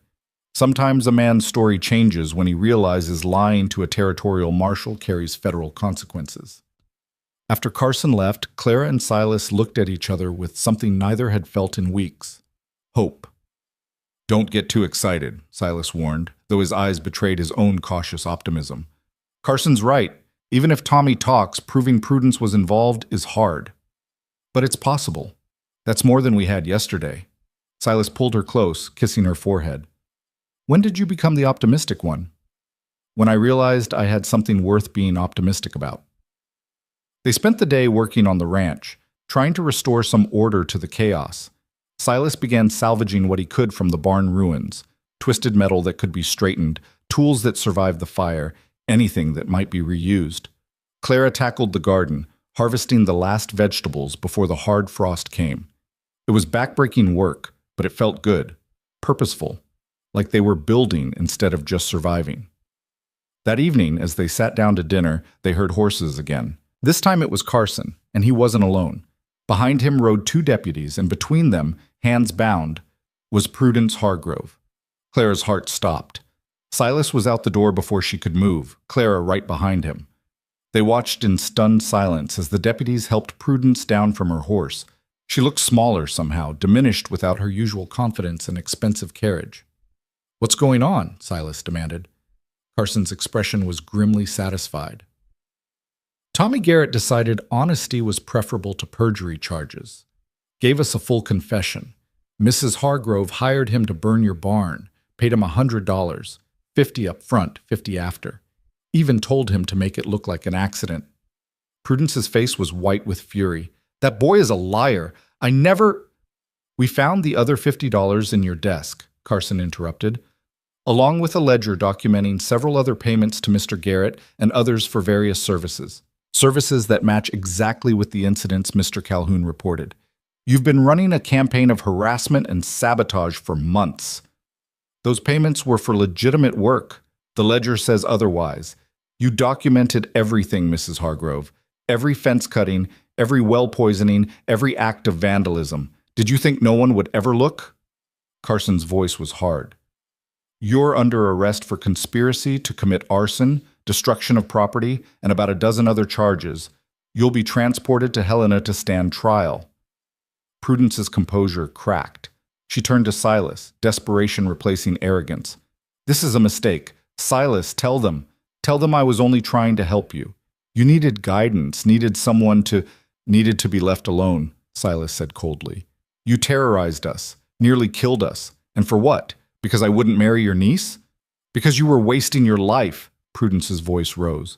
"Hiding out here with this nobody, throwing away your future on a woman who has nothing to offer but desperation, and enough!" Carson gestured to his deputies. "Get her in the wagon." They led Prudence away, still protesting, still trying to justify actions that had no justification. Clara watched her go with something like pity. Prudence Hargrove had all the money and power anyone could want, and she'd destroyed herself trying to control someone else's life. After the marshal and his prisoners departed, Silas and Clara stood in the yard trying to process what had just happened. "It's over," Silas said wonderingly. "She's actually gone." "The charges will stick?" Carson found documentation, Tommy's testimony. Even Prudence's money can't buy her way out of that much evidence. Silas turned to Clara, his eyes bright. "We won, Clara. We actually won." She wanted to celebrate, to feel triumphant, but all she felt was exhausted relief. "We survived. That's not quite the same as winning. It's close enough." That night they sat on the porch together, wrapped in blankets against the cold, watching stars emerge in the vast Montana sky. The ranch was still damaged. Their finances were still precarious. The future was still uncertain. But Prudence Hargrove was gone. The sabotage was over. They had room to breathe. "What happens now?" Clara asked. "Now we rebuild. Actually rebuild. without looking over our shoulders waiting for the next attack. Silas pulled her closer. It won't be easy. Money's still tight. Winter's still coming. But at least we can fight weather and economics instead of fighting a vindictive woman with unlimited resources. We've gotten good at fighting. Too good, maybe.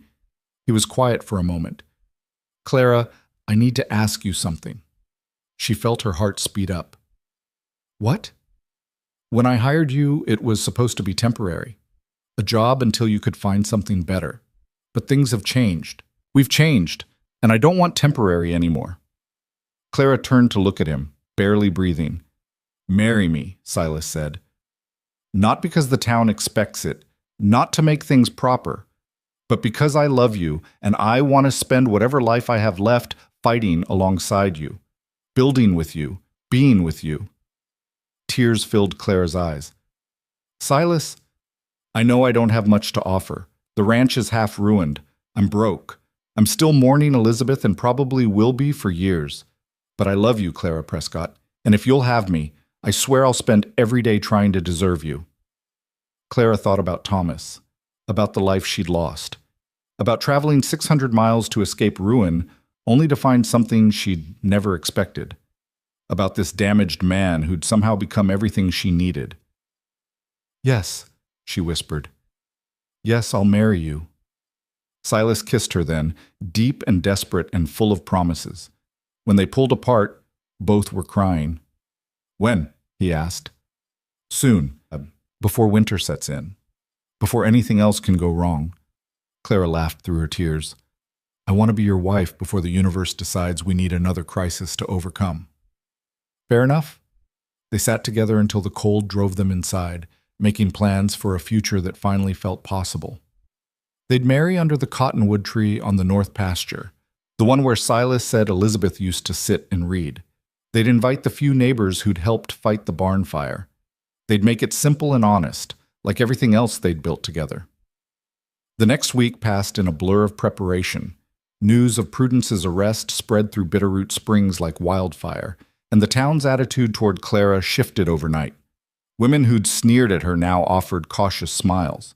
Shopkeepers who'd refused service under Prudence's orders now welcomed her business. The general store owner even apologized. Didn't realize how much influence that woman had until she was gone, he admitted, weighing out flour.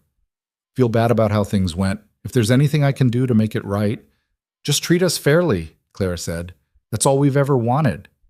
She bought fabric for a wedding dress. Nothing fancy, just simple blue cotton that would serve afterward for Sunday wear. She baked pies and cakes, stocking the pantry for the small celebration they'd have after the ceremony. Silas worked on the ranch with renewed energy, repairing what he could and making plans for spring reconstruction. He ordered lumber for a new barn, using credit that shopkeepers were suddenly willing to extend now that Prudence wasn't there to threaten them. Sheriff Wheeler stopped by one afternoon, looking uncomfortable. Wanted to apologize, he said, hat in hand. Should have pushed harder on the investigation. Should have stood up to Prudence instead of being intimidated by her money. You did what you could, Silas said, though his tone suggested he didn't quite believe it. No, I didn't. I took the easy path. Let her run roughshod over decent people because it was simpler than fighting. Wheeler met his eyes. That changes now. Marshal Carson made it real clear that Prudence's arrest is just the beginning. He's investigating all her business dealings, all the ways she's used her power to control folks. There's going to be a reckoning. Good, Clara said firmly. Maybe next time someone like her comes along, the law will actually do its job. Wheeler flinched but didn't argue. For what it's worth, I'm glad you're staying, both of you. This town could use more people with your kind of backbone. After he left, Silas turned to Clara with a wry smile. You just told off the sheriff. He deserved it. Absolutely. But a few months ago, you were too worried about survival to tell off anyone. Silas pulled her close. Look at you now. Fearless, not fearless, just tired of being afraid. The wedding day arrived crisp and cold, with frost coating the grass and breath misting in the air. Clara dressed in her new blue dress, pinned up her hair, and studied herself in the mirror. She looked different than she had 6 months ago. Stronger, more certain, like someone who'd walked through fire and come out forged instead of broken.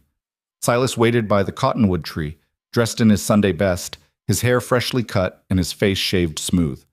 When he saw Clara walking toward him across the frost-covered grass, his face transformed with an expression so full of love it made her chest ache. The neighbors who'd come to fight the fire were there, half a dozen ranching families who lived scattered across the territory. Sheriff Wheeler stood in the back, probably feeling obligated to attend. Even the circuit preacher, who happened to be passing through, had agreed to perform the ceremony. But Clara barely noticed any of them. Her eyes were fixed on Silas, on the man who'd given her a second chance at life when she'd thought such things were finished. The ceremony was brief and simple. They spoke vows promising to stand together through hardship and joy, poverty and plenty, crisis and peace. They exchanged rings, simple silver bands Silas had bought in town with the last of his ready money. When the preacher pronounced them married, Silas kissed Clara like she was air itself, necessary and precious and life-sustaining. The celebration afterward was modest but warm. Clara served the pies she'd made. Someone produced a fiddle. There was dancing and laughter, and for a few hours the feeling that everything might actually be all right. As the sun began to set, the guests departed, leaving Silas and Clara alone in the house that was now legally theirs together. "Mrs. Calhoun," Silas said, testing out the name. "How does it feel?" "Strange. Good. Right." Clara looked around the parlor, at the photographs on the mantel. Elizabeth still there, now joined by one taken today of Clara and Silas together. "Do you think she'd approve? Elizabeth, I mean." Silas followed her gaze. "Yeah, I think she would. Elizabeth wanted me to be happy, wanted this place to be full of life. You've given me both those things. We've given them to each other." He pulled her close, resting his chin on top of her head. "I was thinking about spring, about rebuilding." "What about it?" "I want to build bigger, not just replace what we lost, but expand, add on to the house, build a proper barn, maybe even take on a couple of ranch hands if we can afford it." His voice grew stronger, more certain. "I want to build something that lasts, something we can be proud of." "We will," Clara promised, "together." That night they lay together in Silas's bed, their bed now, and talked about the future. About the children they might not have but could maybe foster or adopt. About the ranch they'd rebuild. About the life they'd create from the ruins of everything they'd lost. Outside, the first snow of winter began to fall, soft and silent, covering the ash and scars with something clean and new. The next morning, Clara woke to find Silas already up, standing at the window watching the snow. "Can't sleep?" she asked. "Didn't want to. Wanted to see this." He gestured to the white landscape. "New snow on a new life. Feels like a fresh start." Clara joined him at the window, slipping her hand into his. The ranch looked different under snow, softer, almost peaceful. The burned barn was just a shape under white, no longer an ugly scar, but a reminder of what they'd survived. "It's beautiful," she said. "It is now. You made it that way." Silas turned to face her. "Thank you, Clara, for staying, for fighting, for loving me when I was too broken to ask for it. Thank you for giving me a reason to fight, for seeing me as more than just a desperate widow looking for shelter." They stood together in the quiet morning, watching snow transform the world outside. The future was still uncertain. Money was still tight. The ranch still needed massive work. Winter would be hard, but they'd survived worse. Together, they'd face down sabotage and arson and a woman determined to destroy them. Whatever came next, they'd face it the same way. A few weeks later, word came from Helena. Prudence Hargrove had been convicted on multiple charges. She'd been sentenced to 5 years in prison and fined an amount that would strip her of most of her fortune. Her business holdings were being liquidated to pay damages to the people she'd harmed, including Silas. The restitution check arrived on a gray December morning, enough money to rebuild the barn, buy equipment, and still have funds left over for spring planting. Clara stared at the amount, hardly believing it. "It's justice," Silas said quietly. "Actual justice. Didn't think we'd ever see it." "What will you do with it?" "What we'll do with it," he corrected. "It's our money now, Clara. our ranch, our future. They used it wisely, hired builders to construct a new barn, larger and sturdier than the old one, bought equipment to replace what the fire had destroyed, set aside enough for seed and supplies come spring. And when spring finally arrived, they planted together, not just crops, but fruit trees near the house, flowers in the garden Clara had revived, hope in the soil itself. The ranch began to thrive. Cattle multiplied. Crops grew. The house filled with the sounds of living instead of grief. And through it all, Silas and Clara worked side by side, building the life they'd fought so hard to claim. One evening in late spring, they sat on the porch watching the sun set over land that was finally, truly theirs. Clara leaned against Silas's shoulder, his arm around her waist, both of them content in the silence. "Do you ever regret it?" Silas asked suddenly. "Answering that advertisement, coming here?" Clara thought about the woman she'd been 6 months ago, broken, desperate, convinced life had nothing left to offer. Then she looked at the ranch spread before them, at the man beside her, at the future they'd built from absolutely nothing. "Not for a single second," she said, and she meant it with every fiber of her being. Summer arrived with a warmth that seemed to seep into everything, thawing the last frozen corners of the land and the hearts that worked it. The new barn stood proud against the Montana sky, its fresh timber golden in the sunlight. The cattle grazed in pastures Clara and Silas had spent months repairing and expanding. The garden overflowed with vegetables that Clara preserved in jars lining the pantry shelves. It should have felt like victory, complete and total. But Clara noticed things, small things at first. The way Silas sometimes stood at the window staring at nothing, his expression distant. The way he'd wake in the night and slip outside to walk the property alone. The way his eyes would linger on Elizabeth's photograph before quickly looking away, guilt chasing across his features. She didn't push. Grief didn't follow timelines or marriage vows. It existed in its own space, demanding acknowledgement on its own terms. One evening in late June, as they finished supper, Clara found the courage to address what had been building between them like summer thunder. "You're still carrying her," she said quietly. Silas looked up, startled. "What?" "Elizabeth, you're still carrying her grief like a weight. Even now, even with everything we've built, part of you is still standing at her grave." His jaw tightened. "That's not fair." "Isn't it? Silas, I'm not asking you to forget her. I'd never ask that. But I need to know." Clara's voice caught. "I need to know if there's room in your heart for both of us, or if I'm just filling space until the pain fades enough that you can function." The words hung between them, sharp and necessary. Silas pushed back from the table, his face stricken. "How can you ask me that? After everything?" "Because I love you enough to need the truth. Because I deserve more than being a comfort. Because we both deserve honesty, even when it hurts." He paced the kitchen, his hands clenching and unclenching. Finally, he stopped and turned to face her, his eyes wet. "You're right," he said hoarsely. "You're absolutely right, and I hate that you are. Yes, I still think about Elizabeth. Yes, I still feel guilty sometimes for being happy with you. Yes, there are moments when I wake up and forget she's gone, and then I remember and it's like losing her all over again." Clara felt tears sliding down her own face, but she didn't look away. "But Clara," Silas crossed the room and took her hands. "That doesn't mean what we have isn't real. Elizabeth was my past, my first love. The woman who helped me build this place from nothing. I'll always love her memory. But you're my present, my future. The woman who saved this place when I'd given up on it, who saved me when I'd given up on myself. I need to know I'm not just a substitute. You're not. You could never be." He cupped her face in his hands. "Elizabeth was brave and strong and fierce, but so are you. In different ways maybe, but just as real. You didn't replace her, Clara. You gave me a reason to keep living when I thought living was over. That's not substitution. That's salvation." Clara closed her eyes, letting his words wash over her. "I'm scared, Silas. Scared that one day you'll wake up and realize you settled, that you married me out of loneliness or gratitude or convenience. Look at me." She opened her eyes. "I married you because I love you, because you're stubborn and fierce and refuse to quit when any sane person would have run.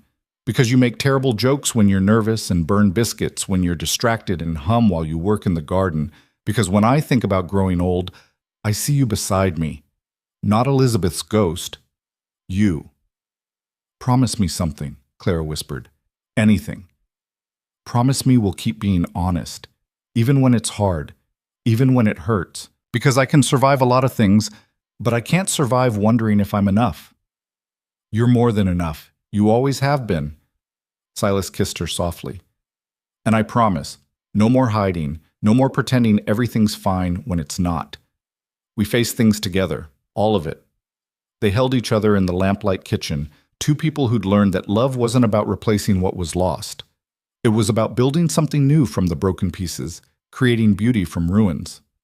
The next morning brought visitors.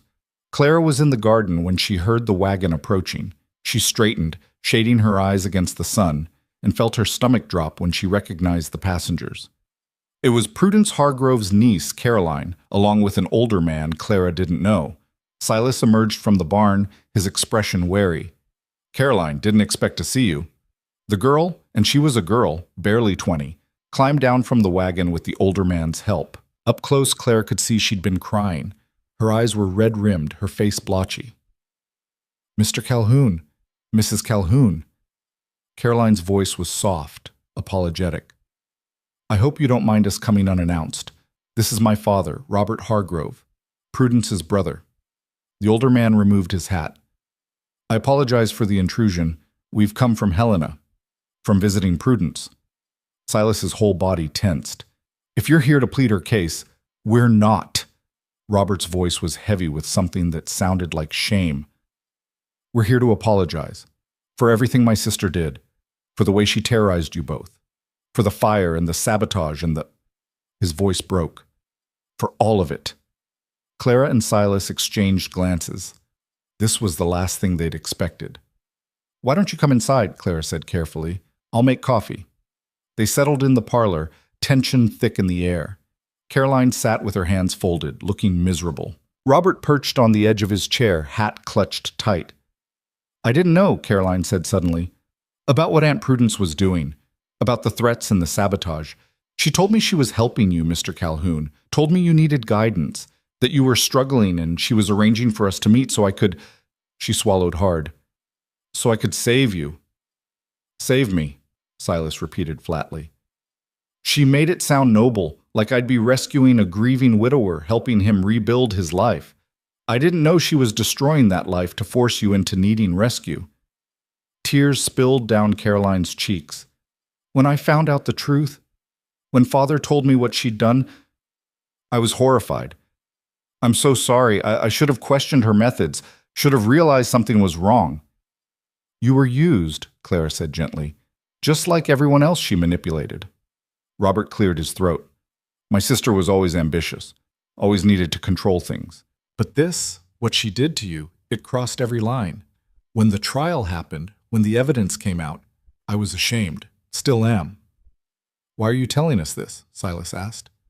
Because you deserve an apology from the family. A real one.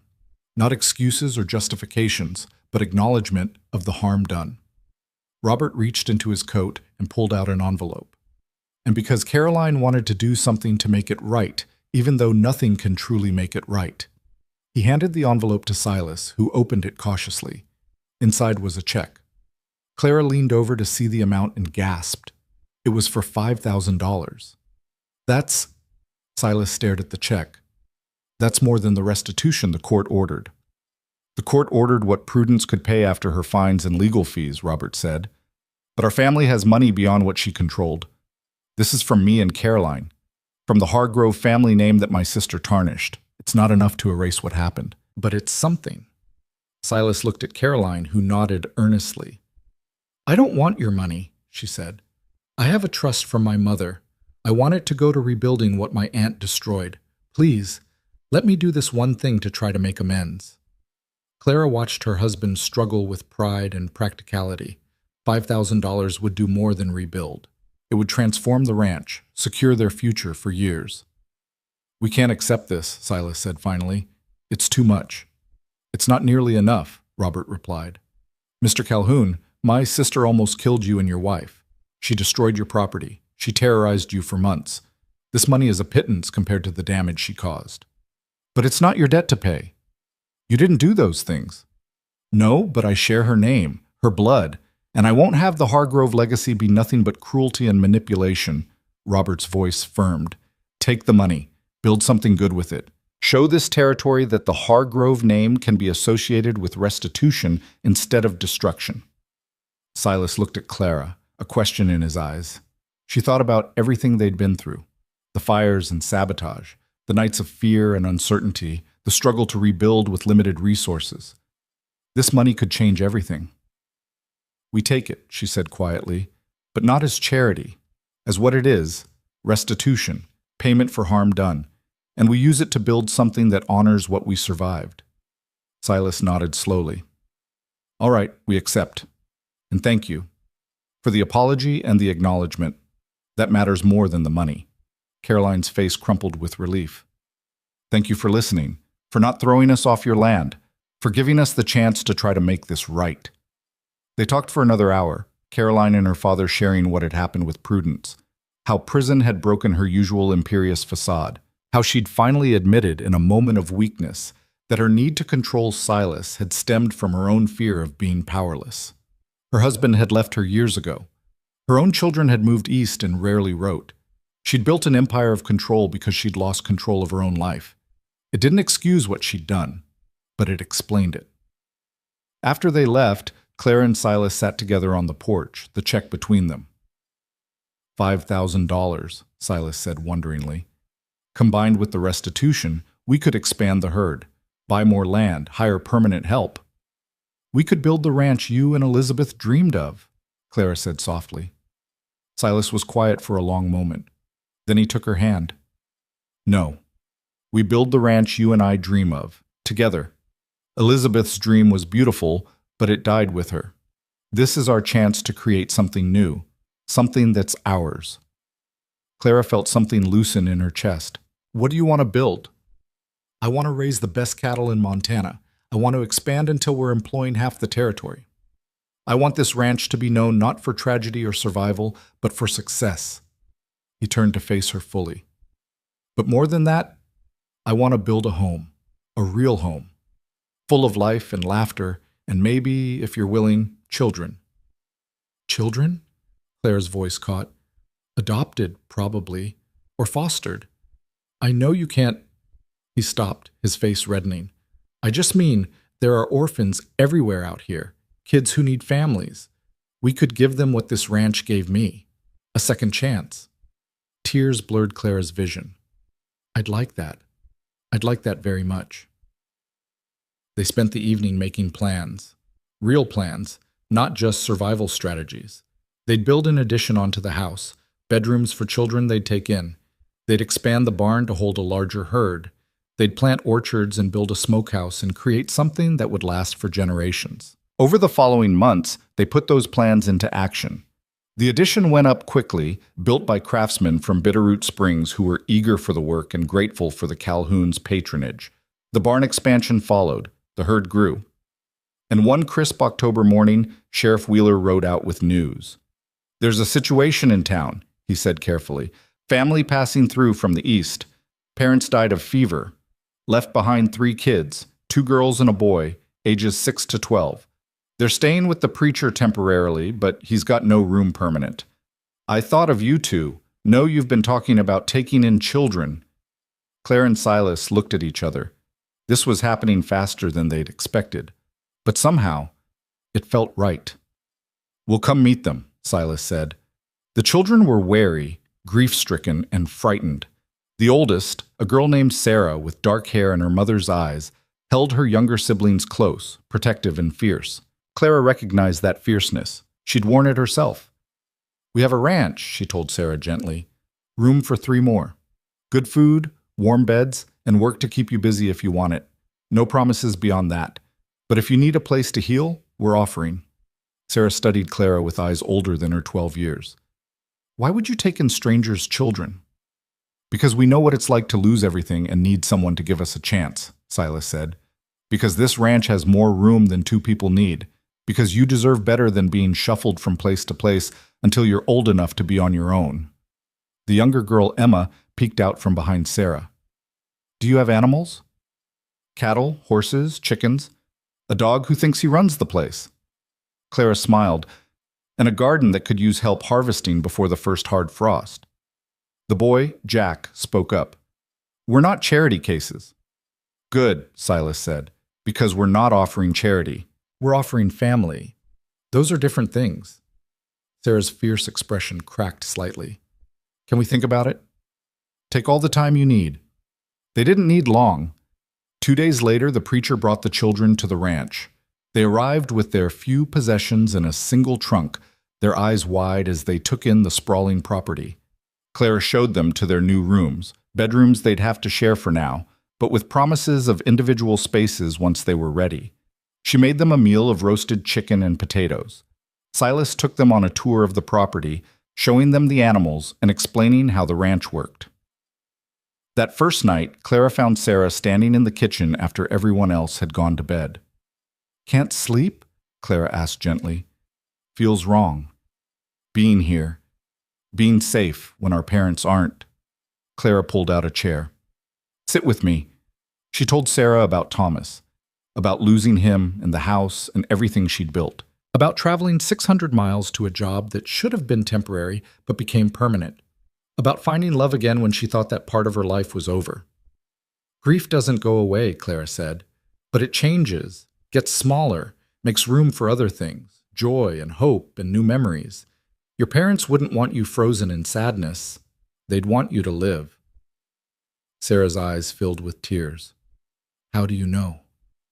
Because that's what love does. It wants the people it leaves behind to survive, to thrive, to be happy. Clara reached across the table and took Sarah's hand. You're allowed to be happy here, Sarah. Being happy doesn't mean forgetting them. The girl's composure crumbled. Clara came around the table and held her while she cried, this fierce child who'd been trying so hard to be strong for her siblings. Over the following weeks, the children began to settle in. Emma discovered a love for the chickens, taking over their care with earnest dedication. Jack followed Silas everywhere, soaking up knowledge about ranching and livestock. Sarah helped Clara in the kitchen and garden, slowly lowering her guard. They had nightmares. They had moments of grief so overwhelming they could barely function. They had days when they pushed away every kindness, testing to see if Clara and Silas would give up on them. Clara and Silas never did. Winter came again, their second together, but this time the house was full of life. The children's laughter echoed through rooms that had been silent for too long. The dinner table seated 5 instead of 2. The ranch felt like what it was always meant to be, a home. On a snowy December evening, nearly a year after they'd married, Clara and Silas stood on the porch watching the children build a snowman in the yard. Emma was directing operations while Jack packed snow, and Sarah crafted a face from stones and sticks. We did it, Silas said softly. We actually built something good from all that destruction. We're still building, Clara corrected. This is just the beginning. You think we can handle 3 children, long term? Clara laughed. We handled arson, sabotage, and Prudence Hargrove. 3 grief-stricken children should be manageable. Fair point. Inside the house was warm. Dinner was cooking on the stove, a roast Clara had started that morning, filling the air with savory promise. The parlor held a tree the children had helped decorate. Its branches hung with strings of popcorn and paper ornaments. Elizabeth's photograph still sat on the mantel, but now it was surrounded by others, Clara and Silas on their wedding day, the children's first day at the ranch, moments of joy captured and preserved.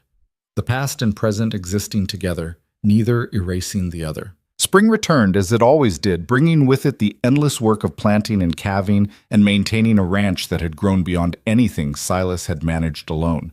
They hired 2 permanent ranch hands, young men grateful for steady work and fair treatment. The cattle herd doubled. The gardens expanded. And on a warm April morning, Clara discovered she was pregnant. It should have been impossible.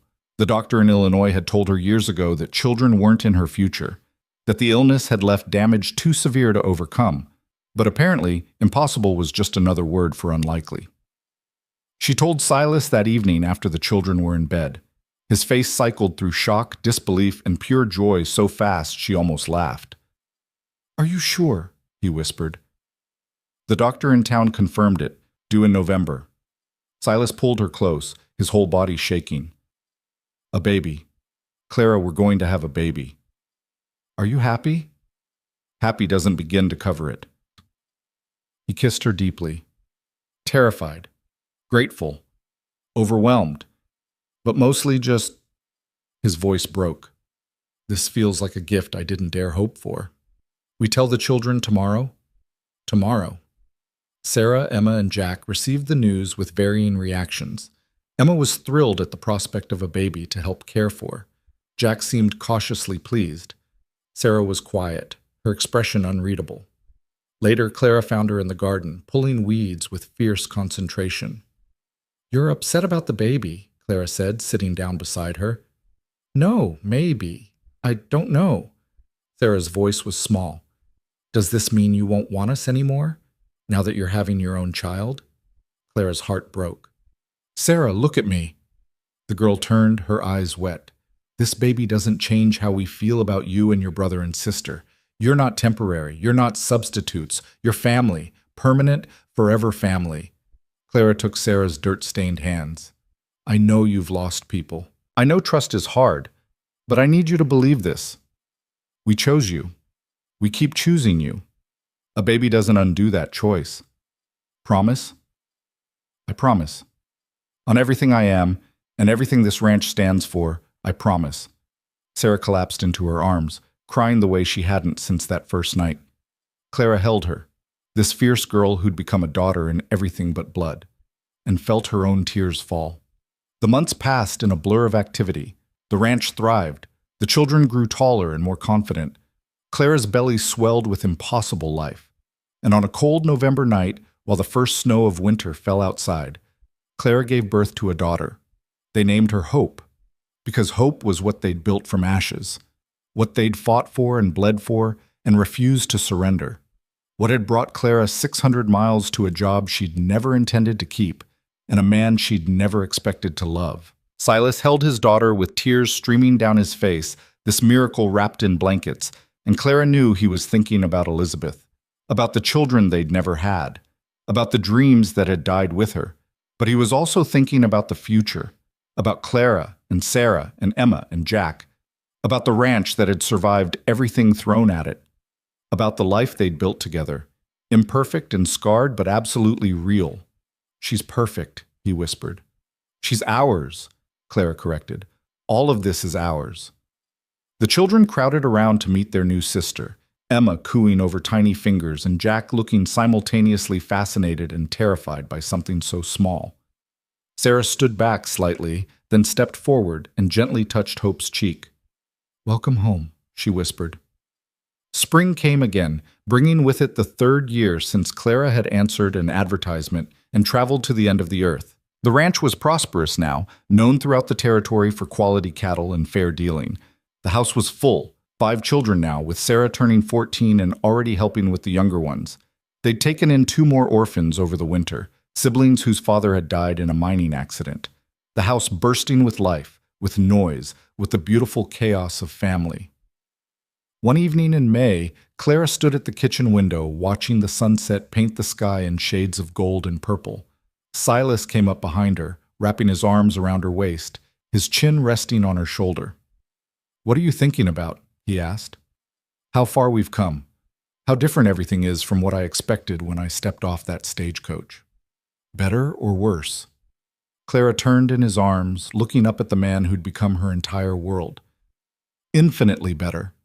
I came here expecting a job, temporary shelter until I could figure out what came next. And instead I found a home, a family, a purpose. Love I thought was finished forever. She touched his face gently. I found you. Silas kissed her, soft and deep, while the sunset faded and the first stars emerged. Around them, the house hummed with evening activity, children finishing chores, dinner cooking, life being lived in all its messy, beautiful complexity. They'd been broken when they found each other, shattered by loss and grief and circumstances beyond their control. The world had tried to destroy them through sabotage and fire and the malice of a woman who couldn't stand seeing others build happiness. But they'd survived, More than survived, they'd thrived. The ranch that should have failed became a success. The widow who should have disappeared into poverty became a mother and rancher's wife. The grieving widower who'd given up on living found reasons to wake up each morning with hope instead of resignation. And the place that had been haunted by loss and silence became filled with the sounds of children laughing, babies crying, family being family. Years later, when Clara was old and gray, she would sit on the porch with Silas and watch their grandchildren, Sarah's and Emma's and Jack's and Hope's, run through the same grass where she'd once stood defeated and desperate. She would tell them the story of how she'd come to Montana with nothing but a bag and broken dreams, how she'd found work at a failing ranch run by a man too grief-stricken to fight for it, how they'd faced down sabotage and arson and social persecution, how they'd built a family from orphans and love from ruins. And she would tell them that the secret to surviving impossible things was simple. You found one person worth fighting for, one reason to get up each morning, and you refused to quit. No matter how hard things got, no matter who tried to break you, you simply refused to quit. But that was years away. Tonight, Clara Calhoun stood in her kitchen, surrounded by family, watching the man she loved help their children with evening chores, and felt nothing but gratitude. She'd crossed 600 miles of dust and loneliness to answer an advertisement, and she'd found everything she'd been searching for without knowing she was searching. She'd found home, not in a place, though the ranch was beautiful and thriving, not in wealth, though they were comfortable and secure, not even in love alone, though the love between her and Silas ran deeper than she'd ever imagined possible. She'd found home in the fight itself, in the refusal to surrender, in the stubborn insistence that life could be rebuilt from nothing if you were willing to work for it. She'd found home in becoming someone who saved instead of being saved, who fought instead of fled, who stood firm when the world tried to push her down. And standing there in the lamplight with her family around her and her husband's arms holding her close, Clara knew one truth with absolute certainty. She would do it all again. Every terrible moment, every impossible challenge, every night of fear and uncertainty. Because all of it had led here, to this house full of love and laughter, to this man who'd given her a second chance at living, to this life built from the ashes of everything they'd lost. She would do it all again in a heartbeat, and she would fight just as hard to keep it